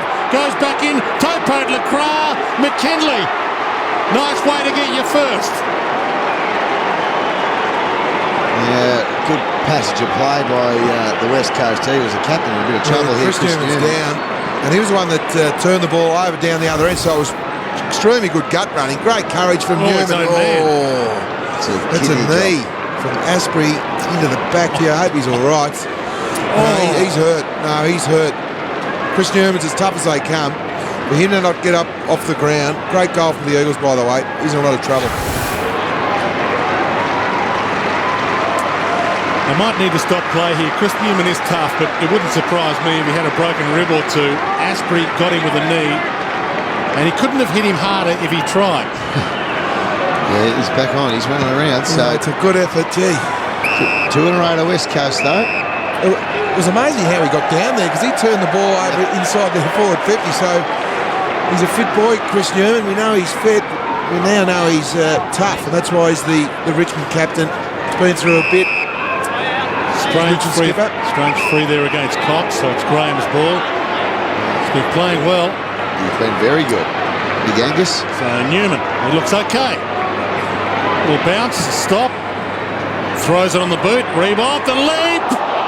Got up there, couldn't bring it down. Prittis, Ebert, Dalziel, lifts it back. McKenzie, McGinnity, outside of the foot. Nikoski 2 to beat here. In fact, 3 to beat. Graham. Asprey, shortish to the middle. Collins spoil. couldn't mark. Sprittis Did well. gets it out to Jones. Away here, Lacroix. So McKinley heads wide instead of going long. Kennedy, Lacroix still moving. Lacroix's got some space. He's forced to prop. Might still get it. Asprey's a little spent. Grabs Lacroix. Still going for it. Diving in Connors. Gave him some assistance. McGuan. And now Cousins can launch a rebound. Half-back flag held up. Might be the last time he plays against his old side today, Ben Cousins. Who knows what he's got ahead of him. Heads wide Earl, and the mark taken by Jackson. That kick of, just to go back a step, the kick of Kennedy's to Lacroix still did him no favours whatsoever. Had to kick the ball to grass. He kicked it on top of his head, which allowed Asprey to come in at the spoil. Well, it would have been 3 goals in the first sort of 8 minutes of the quarter. Collins. Well, it would have made the young Richmond midfield start to second-guess themselves. Yeah, they've been right on top, but they have worked their way back into it a bit this quarter. Cousins again, possession number 11. Heads wide, White. He's a bit stop-start these days, Benny Cousins. You know, he's such a great gut runner when he was at his best, but he becomes a bit of a sideways runner at the moment. He's just lost that zip, that burst, that power off the mark. Ball heads back to Newman. I think he was called to the bench a few moments ago, Ben Cousins, but he didn't come off. And maybe because play was stuck on the outer side, and that might be tomorrow's headline. Ben Cousins resisting arrest. Headslong down the wing. He's stuck on when he's a little tired. White on the wing for Richmond. That's the oldest trick of the book. The detention didn't get the message. That's right. Trouble. Hands it up. Tuck. Bounces it. Overheads. Almost worked in his favour. Jones. Ebert. Tucked into the line. Uses the line. McKinley lets it roll out. Ball in. And now you'd think Cousins would come off. Nick Natner is close to the bench. Behind the play. We talk about Riewoldt being the danger man. The simple instruction for Nick is when you're behind the play, just stand on the angle of Riewoldt, and if he goes for the ball, you go at the high ball. So just went back there and spectated. He'll learn from that, Nick. Nason straight off the bench and laid a good hard tackle. Dalziel long. Kennedy got a hand to it. Connors back from that 8-week suspension and playing well. Sends it long. King with a couple of taller players to beat and might beat them both. Can he get back onto it? Shepherd gets there first. King was caught by Shepherd. He's got it. Dragged down. Trouble. And gone. But he held it up. Yeah, he did. He held it up. I thought he was a little bit lucky in the marking contest. Thought he went a little bit early, but good second effort from Jake King. Yeah, just had an opportunity there to get it out. The umpires are always going to ping once you drag it back in. Hearn to Wilkes. McKenzie. And Riewoldt overcommitted there. Maybe okay to take the chance. And Waters, who was hurt in the second term, but looks okay now. Got Dalziel peeling for him too to beat Dalziel. Nice collect by Delidio. Mason fresh on in the middle. Tambling. Riewoldt's running inside 50. He's in a one-on-one. He's about to pounce after the bounce. Schofield, Riewoldt, Schofield, caught by Riewoldt. Was that a legal handball? No way. And he'll line up for number 7. A look at Schofield asking the umpire. He reckons he handballed the ball. He had to be aware that Riewoldt was there. We'll have a really good look at it here. Schofield beats into the ball. Spills, gets it. Riewoldt tackle. Great decision. Yeah, perfect tackle. Grab the arm. That's good pressure. It's the toughest shot he's had for the day. All quiet at the MCG. Bends it back a little. Enough. It was good play. He's ranked number 1 also in the comp for tackles inside forward 50. So he's now leading the Coleman, and he's leading the tackles inside forward 50. It's a good mix. My word, it is. Do you reckon that the MCG scoreboard will get his name right? They've put Nick Riewoldt up a couple of times, haven't Yeah, they have. His name's Jack. We might have to remember who he is. He's a famous cousin, of course. Hearn thumps it long. Nat Nui trying to get involved. Can't there. Brown does. Dalziel. Wide ball. Moore. Brilliant there. Great play. Takes them on. Gives to Jackson. Centering kick to White. Great vision. Riewoldt going back to the square. Matt White likes his chances.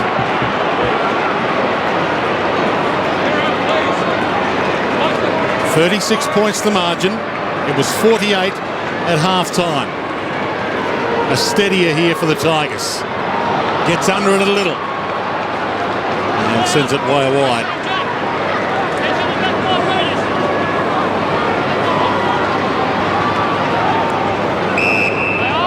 Shepherd.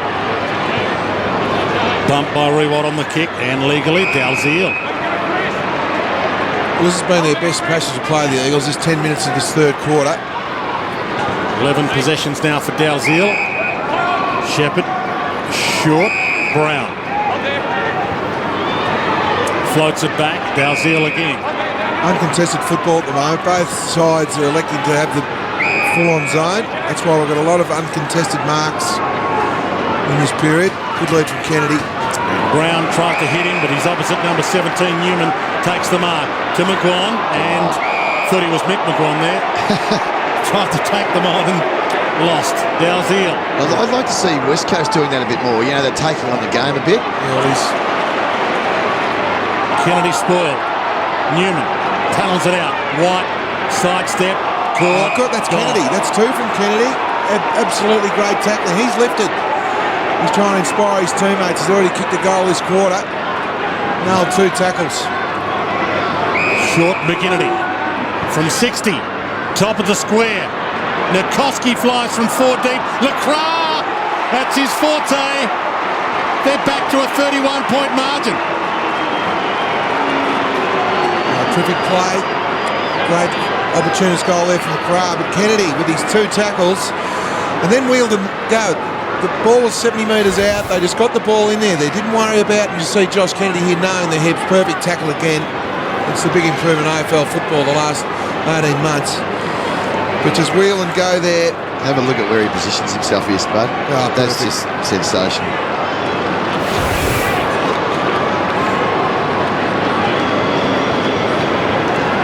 "27 goals for the season now for Mark Lacroix."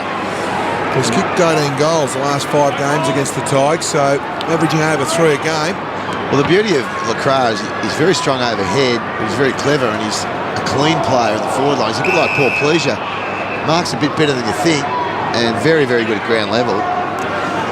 And the All-Australian team is now picked not just on how many goals you kick if you're a forward or a forward pocket, it's your assists, it's your chase and tackles and smothers. They all add up now because stats are taken into account.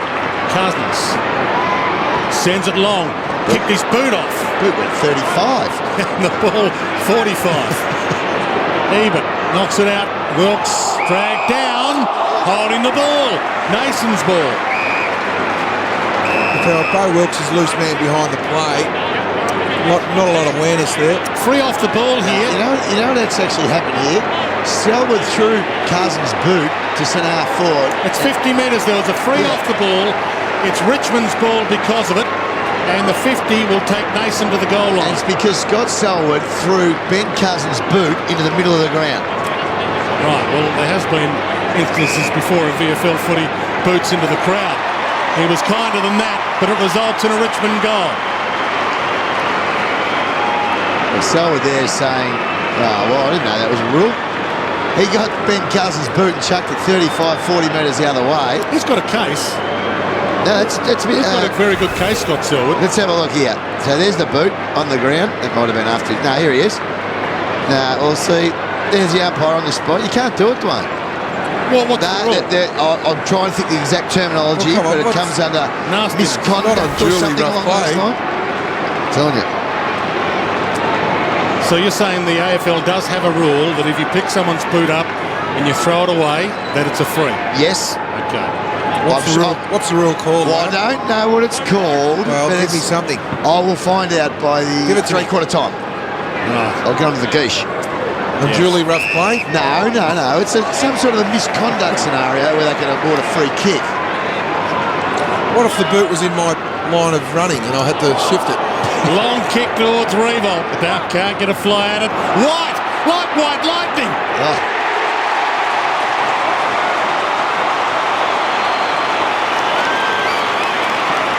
The centre clearance is in the middle. They've all got over Trent Cotchin. I tell you what, it's a great building block when you've got a young midfield such as this. Absolutely terrific there. You can see Cousins, he's enjoying it, playing with all these Richmond youngsters.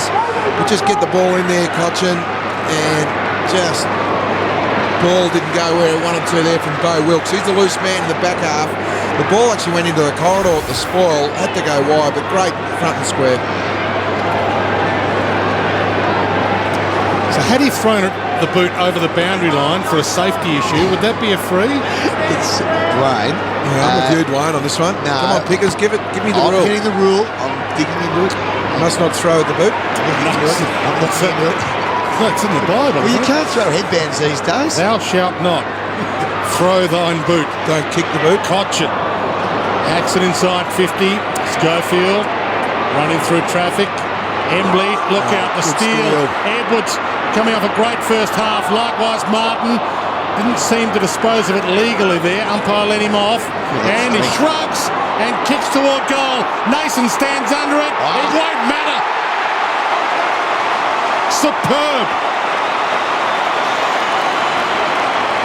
I'll tell you what Richmond have got. They've got a very exciting midfield. Delidio, Martin, Cotchin, Foley to come back into this team. Young Edwards has had a beautiful game this afternoon, or a great game this afternoon. And the strength of Martin, that's something to build a footy club on, is their midfield. And I reckon they're on the right track. That is just pure strength for an 18-year-old kid. Just strong play and a great goal. He's had a very good match.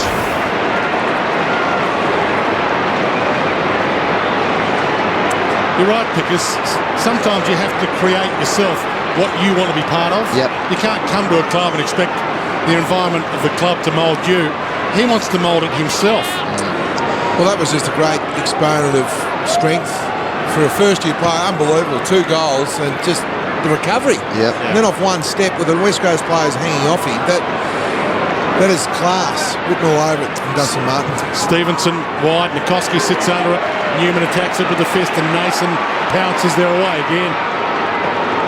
Tuck, Farmer, Riewoldt in a one-on-one. Well played, Schofield. Kept his feet after the spoil. He's actually been pretty good since quarter time, Schofield. Very good. Cox in the pocket. He's only had the 2 kicked on him. Koski's out of business by the looks of it. Tanley went off with the shoulder there too. Yeah, that's bad news. A couple of minutes ago as well. So a couple of players with shoulder injuries. Daniel Connors spoke to Stephen Johnson about his alcohol issues and have a chat to him about the skill issues. Nat Nui handballs it to Brown. Missed him. Kelvin Moore again attacked it and attacked it beautifully. Free kick, caught him too high. Cousins ball against Pritis.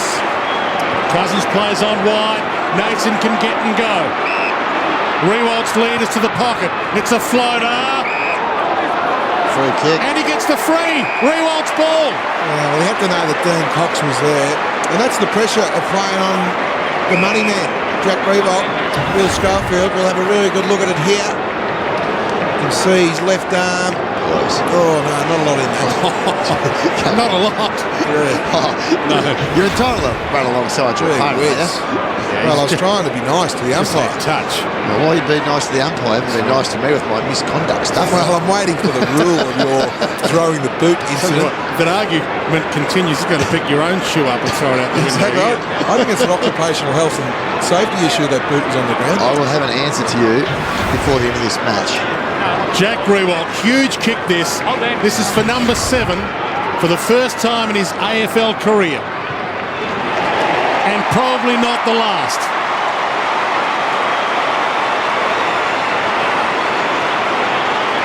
Good goal. Great celebrations. Not sure whether it was deserved or not, the celebrations after the free kick, but 7-7 and as a key forward, the umpires are all right. We'll have another look here from Schofield. Gee, Chris. Hope we don't start playing those consistently. Sort of half a grapple. He just had his arm on his bicep. There's no free kick there.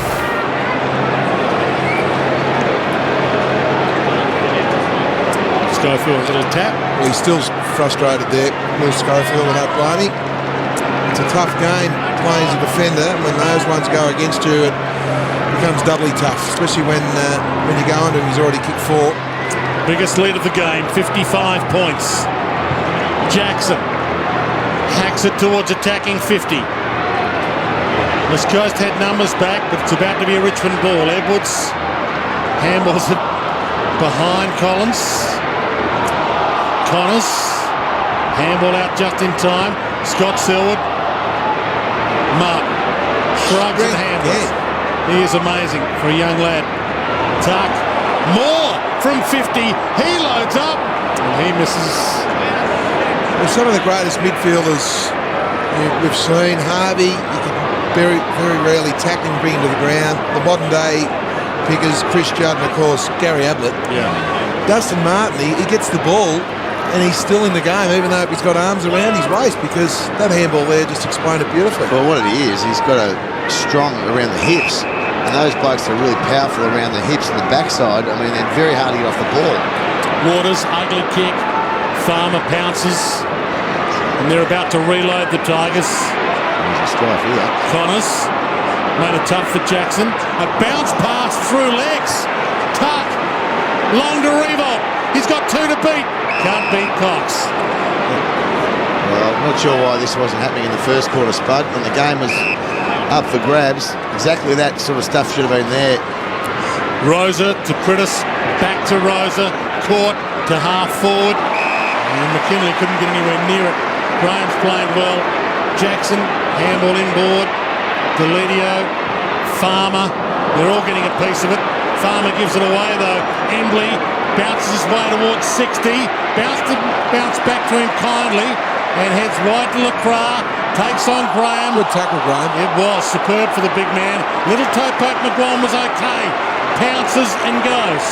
And then goes back. Nothing to go to. Deledio, arms free. Edwards, sidestep. Tuck. McGuan. Connors. It's a bit easy here, isn't it, for Richmond? Moore. Floats it towards Cousins on the wing. Got hands there. No mark. Good contest. And the ball out of play. 56 points the margin.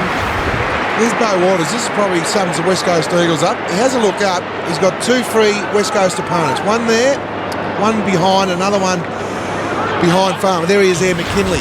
He hits the Richmond player in the middle. That about sums it up there, ball use in the midfield this year. Not doing to Ebert. He was grabbed without gathering. So 56 points. It was 22 points the margin at quarter time, 48 at half time. They've won every quarter so far, the Tigers. Can they finish it off?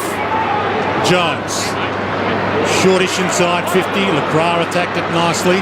Stevenson lost it and then had to knock it out. McKinley, goal square. And Wilkes almost. Kennedy, a rare miss. But it won't count as a behind. So he maintains that 34-goal-6 record. And it wasn't a set shot either, where he's got an outstanding 87% strike rate. Off one step. And that would have been in the old NAB Cup play on. Could have had another shot. Rosa. It's pretty hard to kick it off the post and catch it back. Stevenson. Pokes it wide. Ebert. How are we going with that rules, Pickers? Yeah, it's on its way.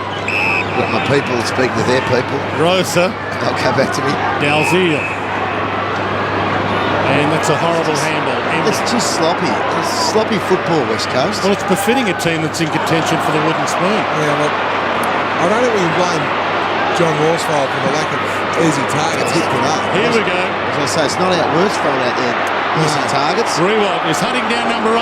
White needs to give it back to him. He ignored him. Nason runs onto it. Oh, put it in the book. 62 points. Good on the Richmond midfield, the coaching staff, improving over the last 6 weeks. That last 25 seconds explained where West Coast are and why Richmond are on the rise. They've got an easy possession, an easy handball. Brad Dalziel over to Embley, they turn it over and run into an easy goal. That is both sides' efforts this year.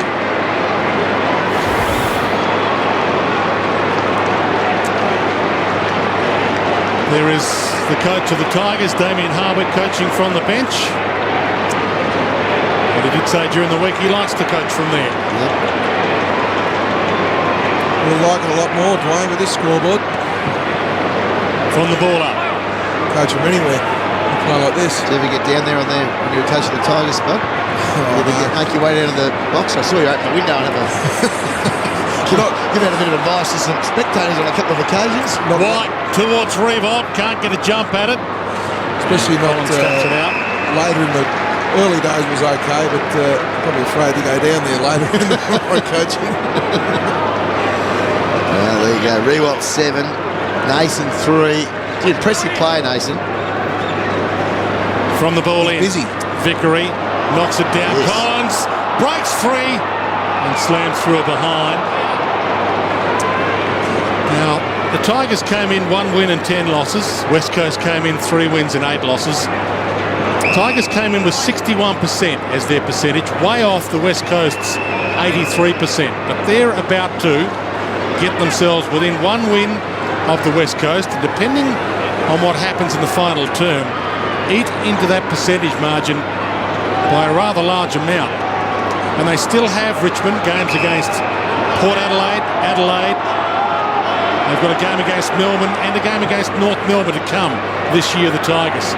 Cox flies. They are a genuine chance to win a few of those. Oh, were they? Yeah, we saw them all over Port Adelaide 3 weeks ago. And that was in Adelaide. The next game against Port Adelaide and the game against Adelaide, they're both here at the MCG. Just having a look at Shane Tuck there, lads. His game's gone to another level this year.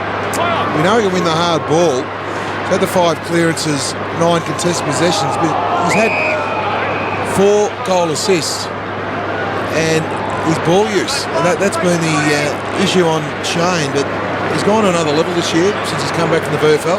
Well, he's worked very hard. He was a little bit unfortunate to be left out. I think he was 3rd in their best and fairest last year when he was left out of the team. A couple of areas of their game that they wanted to tidy up on, but gee, you'd be in the top 5 in their BNF this year, you'd think, for consistency after missing the first couple. Jackson the free. Riewoldt's back in the square. It's in his direction. He's held. He can't get a jump at it. Got a half a hand to it. Cochin grabs it. And he misses. Oh, look, yeah, it could have been another handball there from Trent Cochin, but the West Coast Tigers will look at that passage of play. They'll wear that.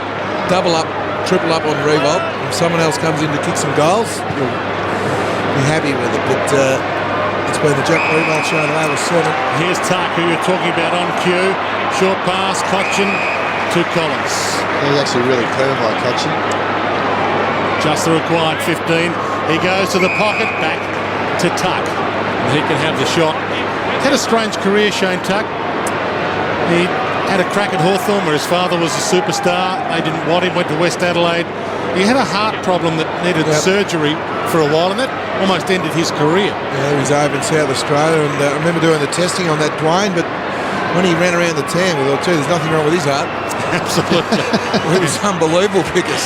And he's shown it here today that he's got improvement maybe still left in him. 30, 31 and 28 possessions in the 3 games coming into this one, and he's got 19 possessions at this point of the game to his name today. Well, he came in, and I think it was something like 13-10 around the tan for the people in West Australia wondering what the tan is. It's a track we use over here, 3.8k. 10 seconds left here for a 4A forward, and it might be the West Coast to go forward. Stevenson towards half forward. Moore beaten for a buck. Kennedy. Seconds ticking down. Heads to the goal square. Waters will mark it on the siren. It's paid. Well, he stood up today. Oh, Waters, the acting skipper. 8 marks, none better than that one. Contested mark. Of course, he's from the club that we were talking about with Shane Tuck, West Adelaide, the Blood and Tars in South Australia, and kicks from 20 out and rams it through to cut the margin back to 59. But if you're a Tiger fan, sit back and enjoy. We've got another quarter left of this. 16-11, 107, plays 7-6, 48, and Jack Riewoldt has 7. On the ground, it might have been after. No, here he is. We'll see. There's the umpire on the spot. You can't do it, Dwayne. Can't get a fly at it. White lightning. legally there. Umpire let him off, and he shrugs and kicks toward goal. Nason stands under it. It won't matter.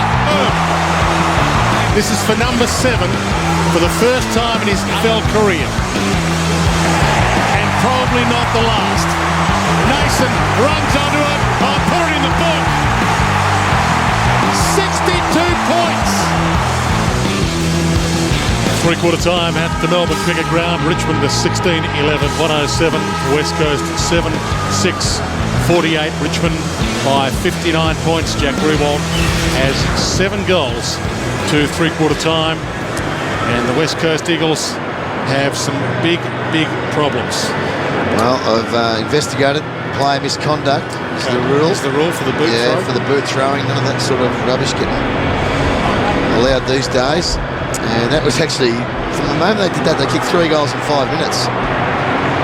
This was it. Scotty Selwood thought he was being a bit funny. The umpire wasn't all that thrilled. I think if he'd have gently thrown that just to the boundary line as a safety issue, would have been okay. Yep.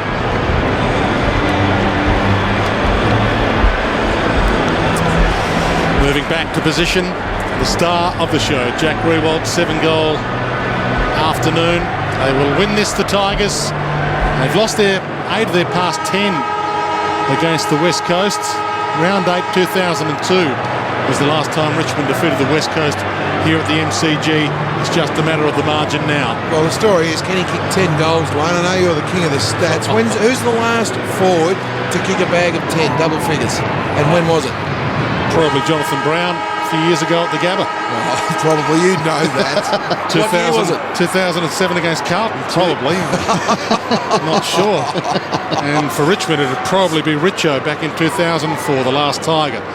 Against the Bulldogs. You were coaching, Danny, so you would remember that.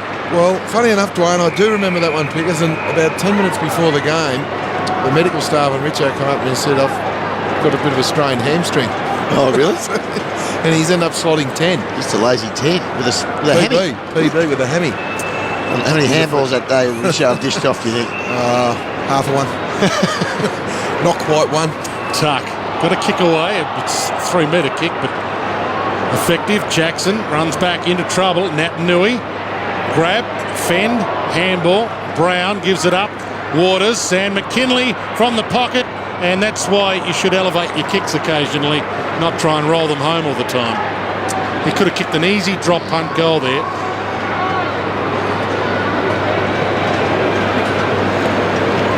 Deledio short, and Prentice gets the present. Just better say his ball use has been great, Deledio. And there was ball use because it was a terrific kick, lace out to Prentice. Unfortunately, wasn't his teammate. But he's been terrific. 22 disposal, just see here. Yeah, threaded the nerve of the wrong option there. They've lost all 3 quarters so far, the West Coast. Can they eat their way into this lead and get some respectability back? Prentice should have nailed that. But that's been the tale of their day, the West Coast.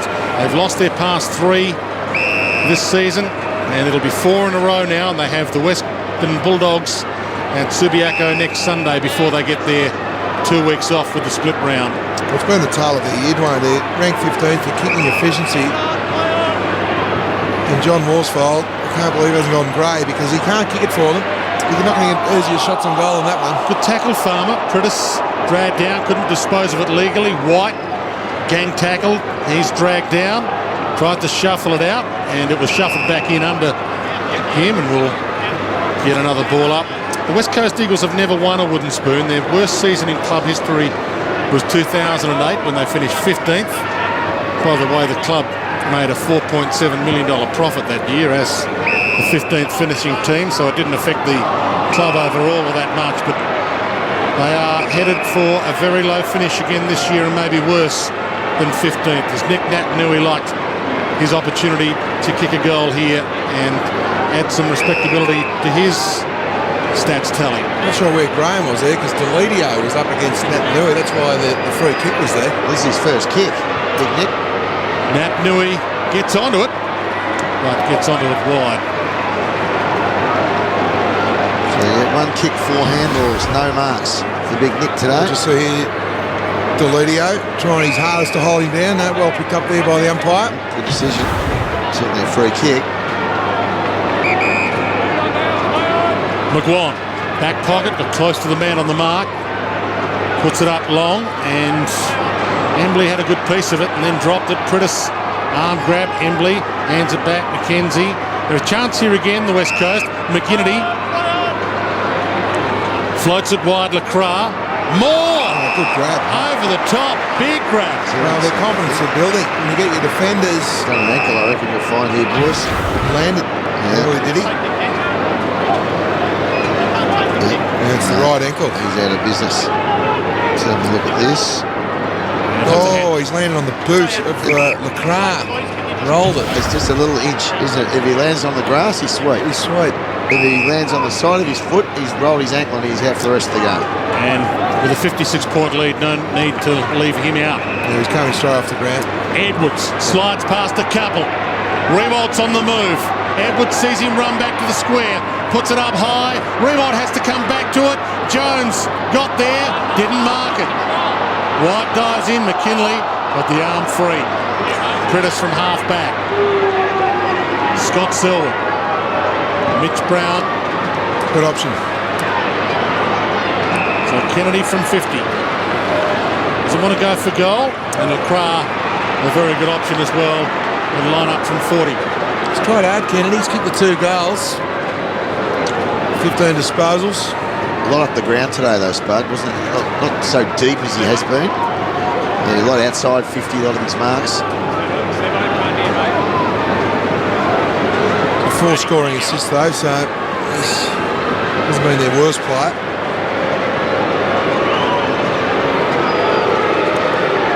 That's what he has ahead of him. Nice off the boot. Struck that beautifully. Cuts the margin back to 50.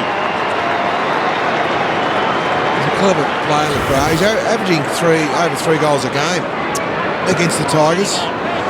You just see here Kennedy, he knows what's expected as a forward. He's probably been frustrated today by the slow ball movement. So as soon as he's got the ball in that area today, he's played on instantly because that's what he wants as a key forward. He wants a one-on-one there, and he just looked up beautifully. They've got good connection, Kennedy and Lacroix. The unfortunate part about it, the ball use just hasn't been silver service to those 2 lads.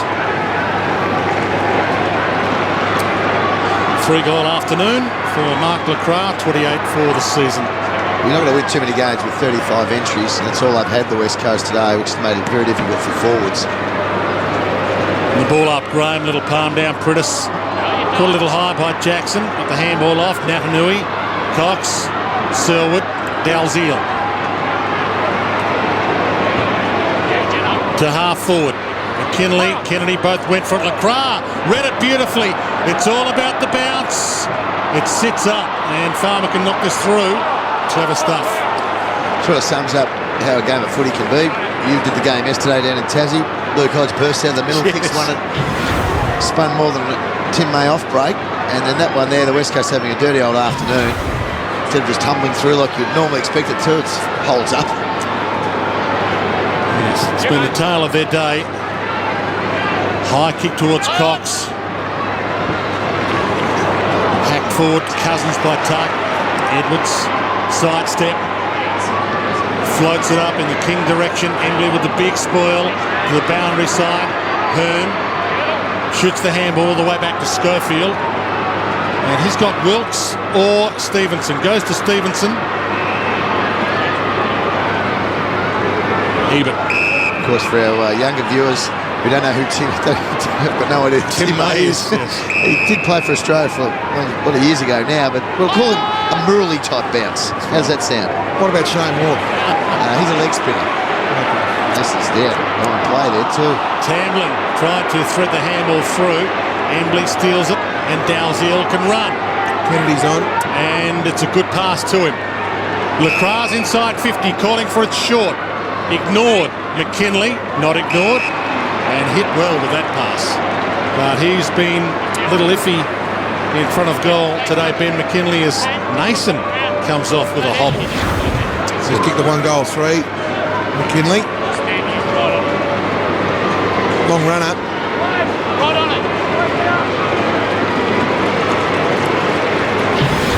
The one goal that he did kick was a soccer off the ground from the goal square. He's missed all his opportunities from this kind of distance, but he puts that through, his second of the afternoon. 2 goals, 3. It could have quite easily been a 4-goal game for Ben McKinley. But again, Josh Kennedy, he's been probably their most influential forward, kicking 2 goals and having now 5 goals, scoring assists, and his ball used forward to the centre has been terrific. Good option there to McKinley, and went back and kicked truly. Had a shot there in the first quarter, it takes him alive. Good kick.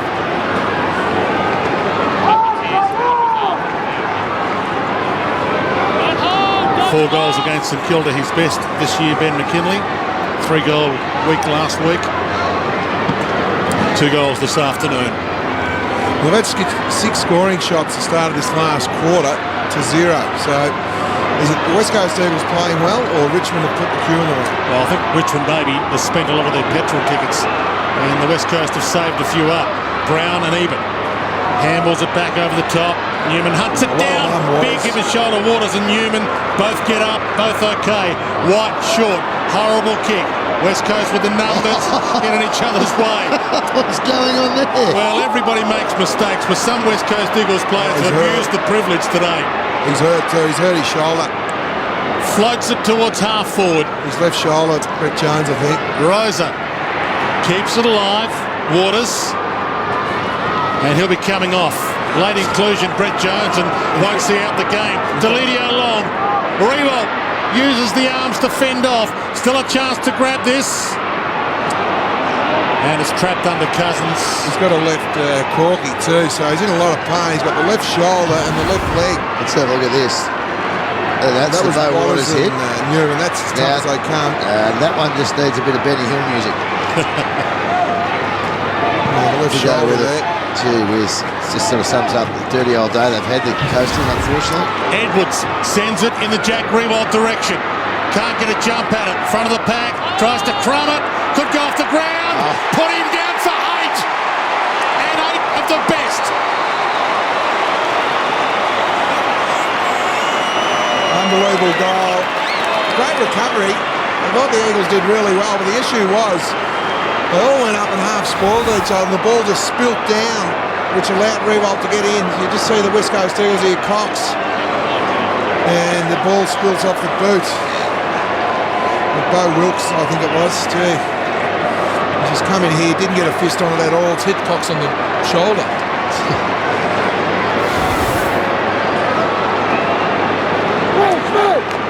The Richard supporters, they've got a new hero. Matty Richardson was retired last year, the superstar. They're saying, gee, who are we going to hang our hat on for the next few years? Well, step up Jack Riewoldt, who's leading the Coleman medal now by a couple of goals. It's amazing effort. It's amazing effort considering he's in a team that's only won this, is only their second win. So you put him in a team that was winning a lot of games with a bit more supply.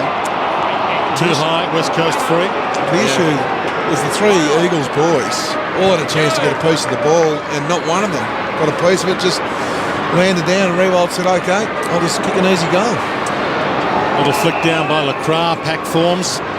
So Jack Riewoldt came into this game with 35 to his name. 8 today, now has 43. Brendan Favola and Matthew Pavlich are on 39, but they are yet to play. They will play later on this afternoon. And of course, what a feast of footy for West Australian footy fans. This hasn't been all that enjoyable unless you're a Freo fan and you get to watch Fremantle and St Kilda straight after this. Yeah, there'll be a lot of disappointed West Coast supporters, but certainly some Freo supporters will be excited about the game that follows this one tonight. Prittis handles back. It's handling. Caught high by Eben. But not reportable.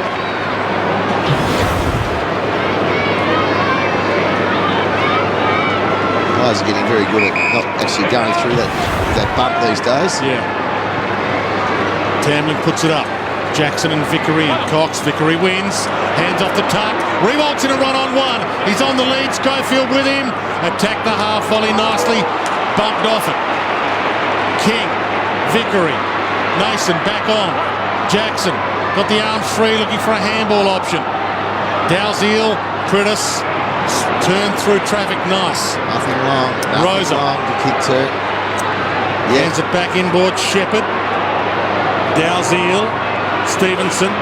Brown. Might be a turnover here. Shepherd ties it up. We'll get a baller. Zone up beautifully in this area of the ground, Richmond. Haven't allowed West Coast to get that launching zone just forward of the centre to be able to get it north of 30. They've really protected the area of the ground here beautifully by corralling and pressure. Edwards sends it wide. A race on. Bouncing ball. Griffiths can't get there in time to hold it up. Wilkes short. Embley.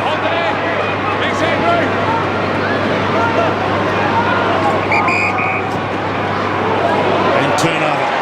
Cousins looks up. Riewoldt, look out! He's got it. He'll line up for number 9. Yeah, no one should lead now. No Richmond supporters forward should try and get on the end of a little short pass. Let him go back. Kick his 9th. Day 2. And the 2 he's missed haven't missed by much either. For 9.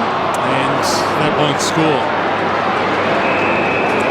Still another 10 minutes and change in this game, though. You'd love to know what he's thinking walking in.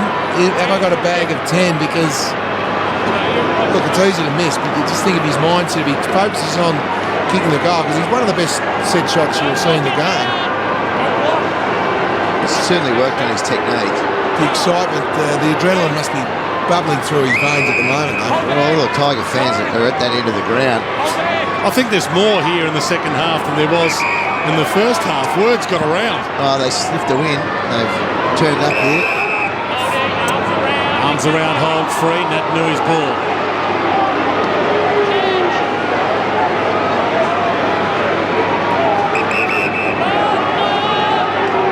Called to move it on.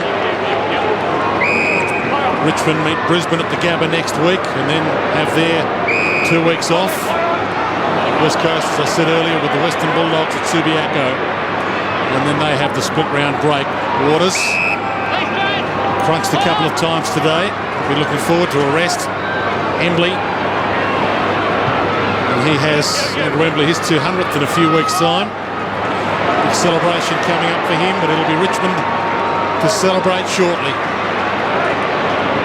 Connors. White. And he's got Graham over the top. Hasn't seen him. Backtracks. Takes some time. Graham can't play on. He's been good. He's had 13 handballs today. This will be his first kick. Well, he's trying not to kick it, but picking up. There it goes. And Riewoldt, the man he goes for. Riewoldt with 3 to beat here, and Cox the tallest of them. Dalziel. He's a really improved player, Big Angus. Got the kick away just in time. Edwards, well, he went for the man and not the ball. Kennedy's ball regardless. 113 to 64. It's going to be a monster win for the Tigers. Wilkes, wide, and McKinley takes the mark, 48 out. Yes, Richmond kind of came into this game with the better form, depending on how you want to read the stats. The West Coast came in with 3 losses in a row, and Richmond had won 1 of their past 2, but it depends on how you read the stats. Richmond overall had actually come in having won 1 of their past 15. Just hurry it up, mate. This is a huge win for the Tigers. Great for their confidence, right? And for a new coach and a new team building. McKinley struck that magnificently. Through the middle.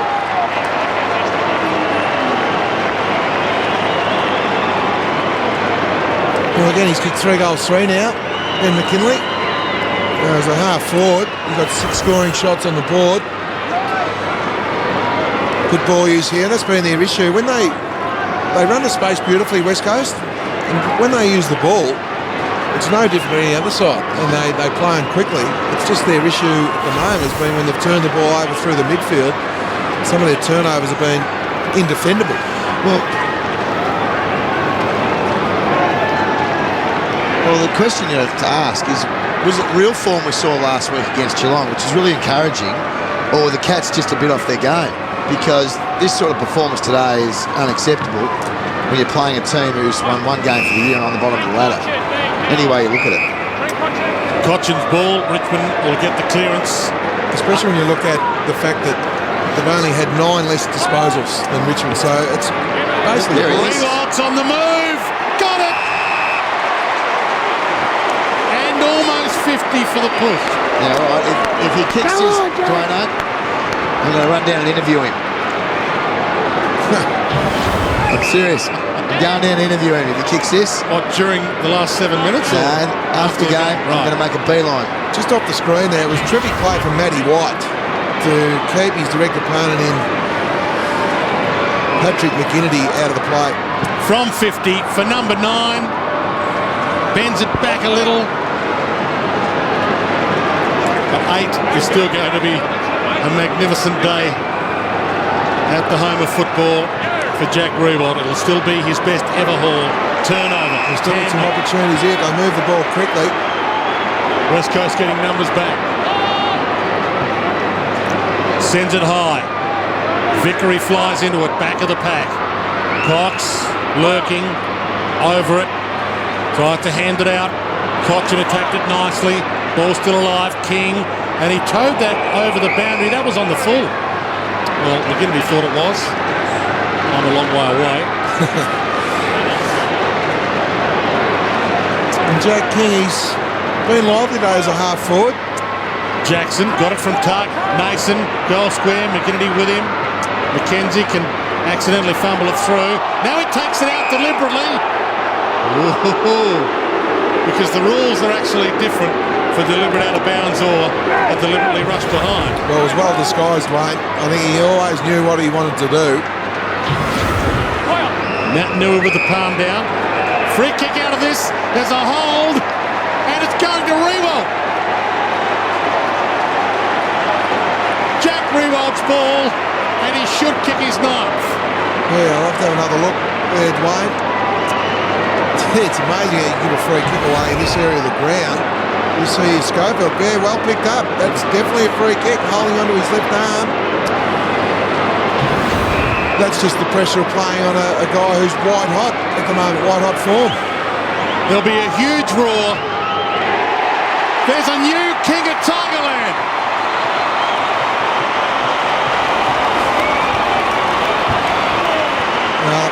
Amazing. The last Tiger to kick 9, Dwayne, was Matty Richardson, round 21, 2006.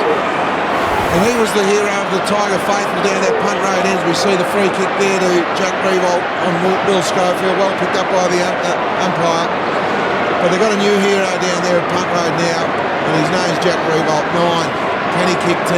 That's the question.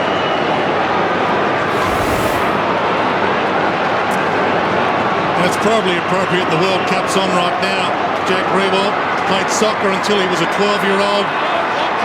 His grandparents, German immigrants, Helga and Heinz, came here. Soccer was the sport they knew, and he's grown into our game.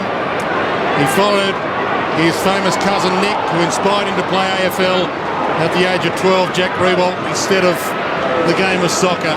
And what a day he's having. McGuan, there's another 6 minutes for Jack Riewoldt to kick number 10.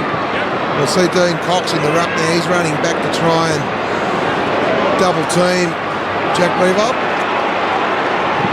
White got it from Connor, sends it long. And getting back Waters, saving mark.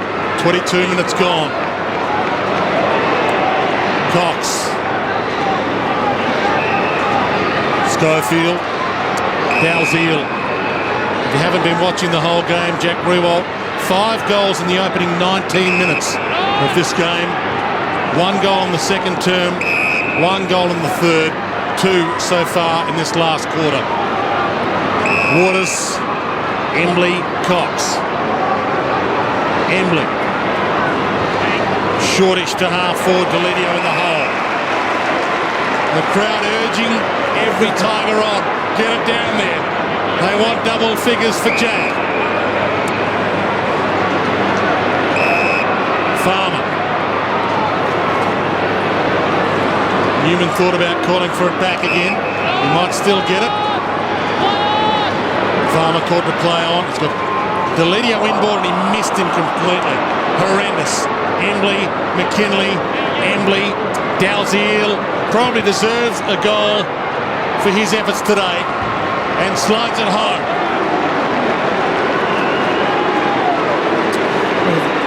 Had a very good play today, Brad Dalziel. That's well called, Dwayne. He did deserve a goal. He's worked hard, played on the wing. He's worked both ends of the ground. He's got the 22 disposals, 10 handball receives, 3 inside 50s and 3 rebounds. So he's hard running, was rewarded with the goal there. It's one of the positives there for the West Coast Eagles.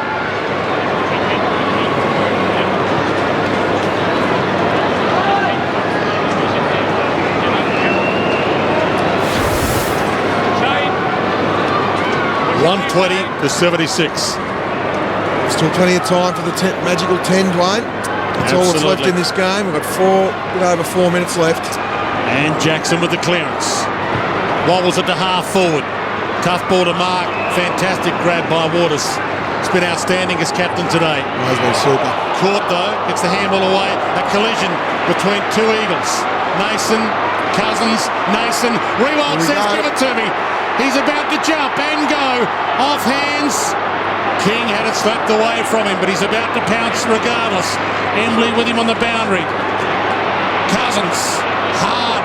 Critis wraps him up. No prior opportunity. Ball up. It'll be interesting to see whether Damien Harwick sends his half forwards, Dwayne, to come up outside the forward 50 and whether West Coast react to that. You see Dean Cox, he's not going to even go to the ruck contest here. You see him at the top of the screen. He's walking back to stand in front of Jack Riewoldt. Ball thumped out by Nat Nui. 3 minutes 32 left on the clock. No AFL player has kicked a bag of 10 in the last 3 years. There's Damien Hardwick coaching from the bench. Jonathan Brown in 07 at the Gabba, the last player to do it. Riewoldt has a chance here. Collins, Tark, sends it to the goal square. It's high. Riewoldt, Schofield. Riewoldt!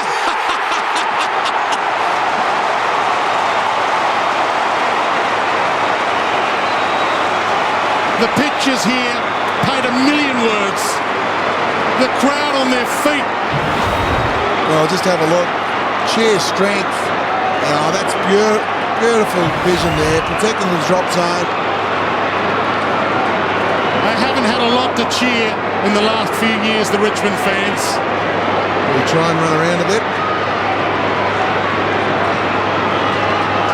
For number 10. The new hero has double figures, and Richmond are going to have their biggest win for the last few years on the back of their new superstar. Have a look, every Richmond player, Dwayne, that's fantastic. Look at the Richmond faithful. They've had a few lean years.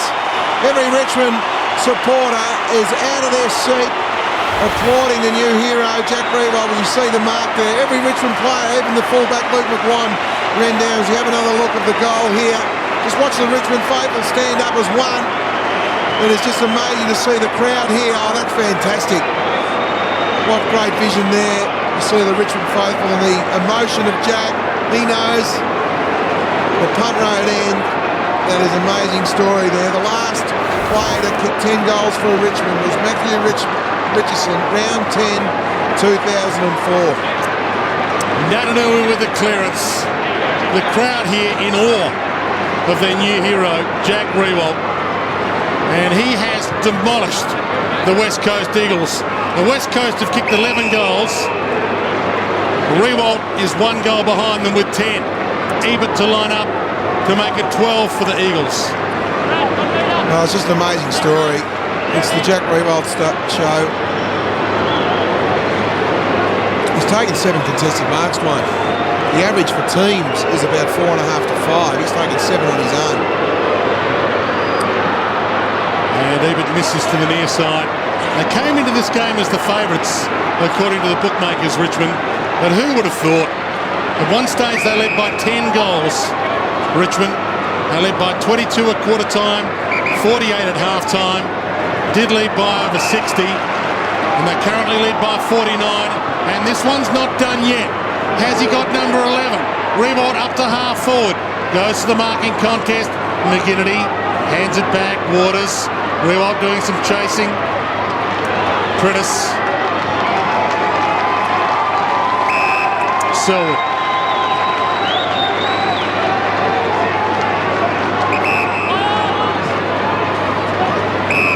Waters sends it to half forward. Big punches come. Nat Nui off hands, takes them on and loses, holding the ball. Everybody was writing Richmond's season off early. They say you learn more from a loss than a win, and at one stage this year Richmond looked like finishing this season as one of the smartest teams of all time. And they're not going to be quite as clever at the end of the season as we thought they'd be. Cousins from halfback. They are reinvigorated on the back of some of their young stars. And while Jack Riewoldt has stolen the show, Dustin Martin has risen to the challenge. They have been inspiring to watch.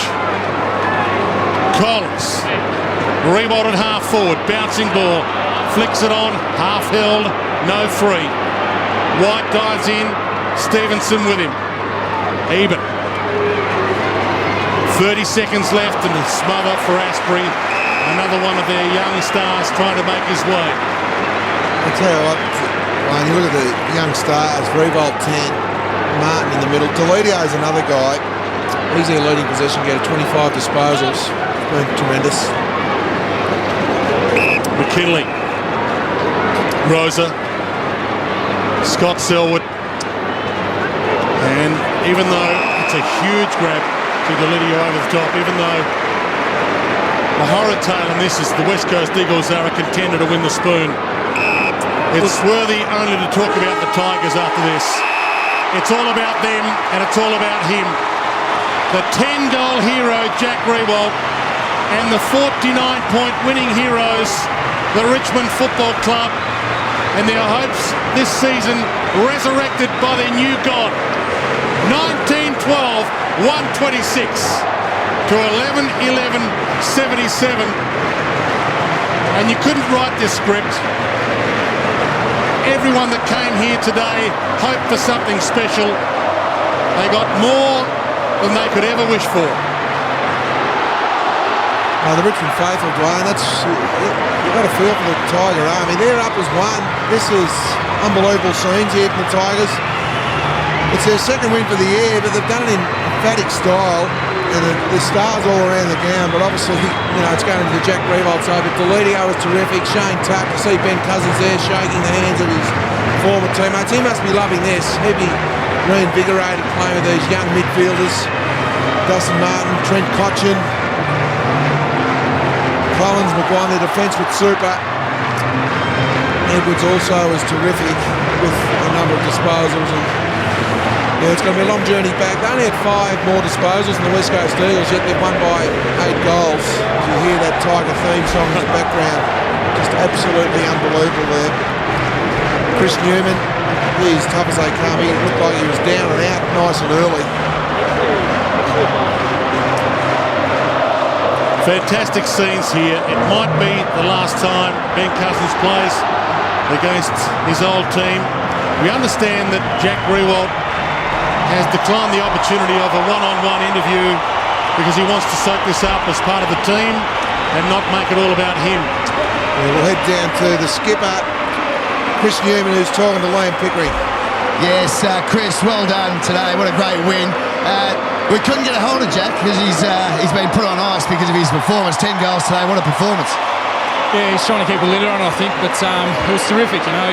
He's really proved himself to be one of the strongest contested marks up forward. So we just need to give him supply and hopefully he kicks the goals. What about the atmosphere here, mate? I'm not sure what the actual crowd is, but certainly everyone involved. Fantastic crowd. That's the beauty of our supporters. They turn up no matter what, and they're probably the loudest supporters in the league. Where do you put this win? I mean, obviously you had a win a couple of weeks ago, which was a real tough win over in Adelaide, but a win where you actually went into the game favourites. Yeah, it was a bit different. I was really proud of the boys. there were warning bells, I reckon, early on in the week when we were favourites. I just wasn't quite sure how a young group could handle it, but they were fantastic today. What about your ribs, mate? I saw you go back. That was a bit of friendly fire. I think that might have been young Dave Asprey. Gotcha. Yeah, I'll give him a bit of a spray, but yeah, they're a bit sore. But well, enjoy the win, mate. I think we might have unearthed a bit of a star here this afternoon with 10 goals to Jack Riewoldt, so well done. Fantastic scenes here at the MCG. 10 goals, 3 to Jack Riewoldt. If you weren't with us for the entirety, he started in an amazing opening term where he kicked 5 goals in the first 19 minutes of the game. He had 5 to quarter time, only added 1. Schofield went on to him, only added 1 in the second term, then 1 in the third term, then 3 last quarter goals for Jack Riewoldt. To finish with 10, he now has 45 for the season. He is the leader in the race for the Coleman medal. Brendan Favola and Matthew Pavlich 6 goals behind him on 39 goals. Are they still to play today? Brendan Favola and Matthew Pavlich. Jack Riewoldt about to lead his team from the arena. Well, we've asked him again, Dwayne, for an interview, and fair enough too, I suppose, but a lot said about Jack Riewoldt and his body language and maybe a little bit of overconfidence, but I'll tell you what, he's keeping a lid on it, which is fantastic. It's all about the team for Jack, so, as you said, kicking 10 goals, it's just an amazing game of league football, especially the way sides, double, triple team, key forwards now. Judy Donnelly there, the media manager for Richmond, she's excited. Obviously talking to Jack about what's to be expected over the next week or so. Well, I'm a little disappointed, to be honest. I have to say that. I'm disappointed Jack Riewoldt declined the interview. In big-time sport around the world, the superstars, Kobe Bryant and co, they don't do that. But each to their own. Let's have a look at the positive. It was Richmond's day. 32-point winners. A fantastic performance. 19-12, 126 to 11-11. 77.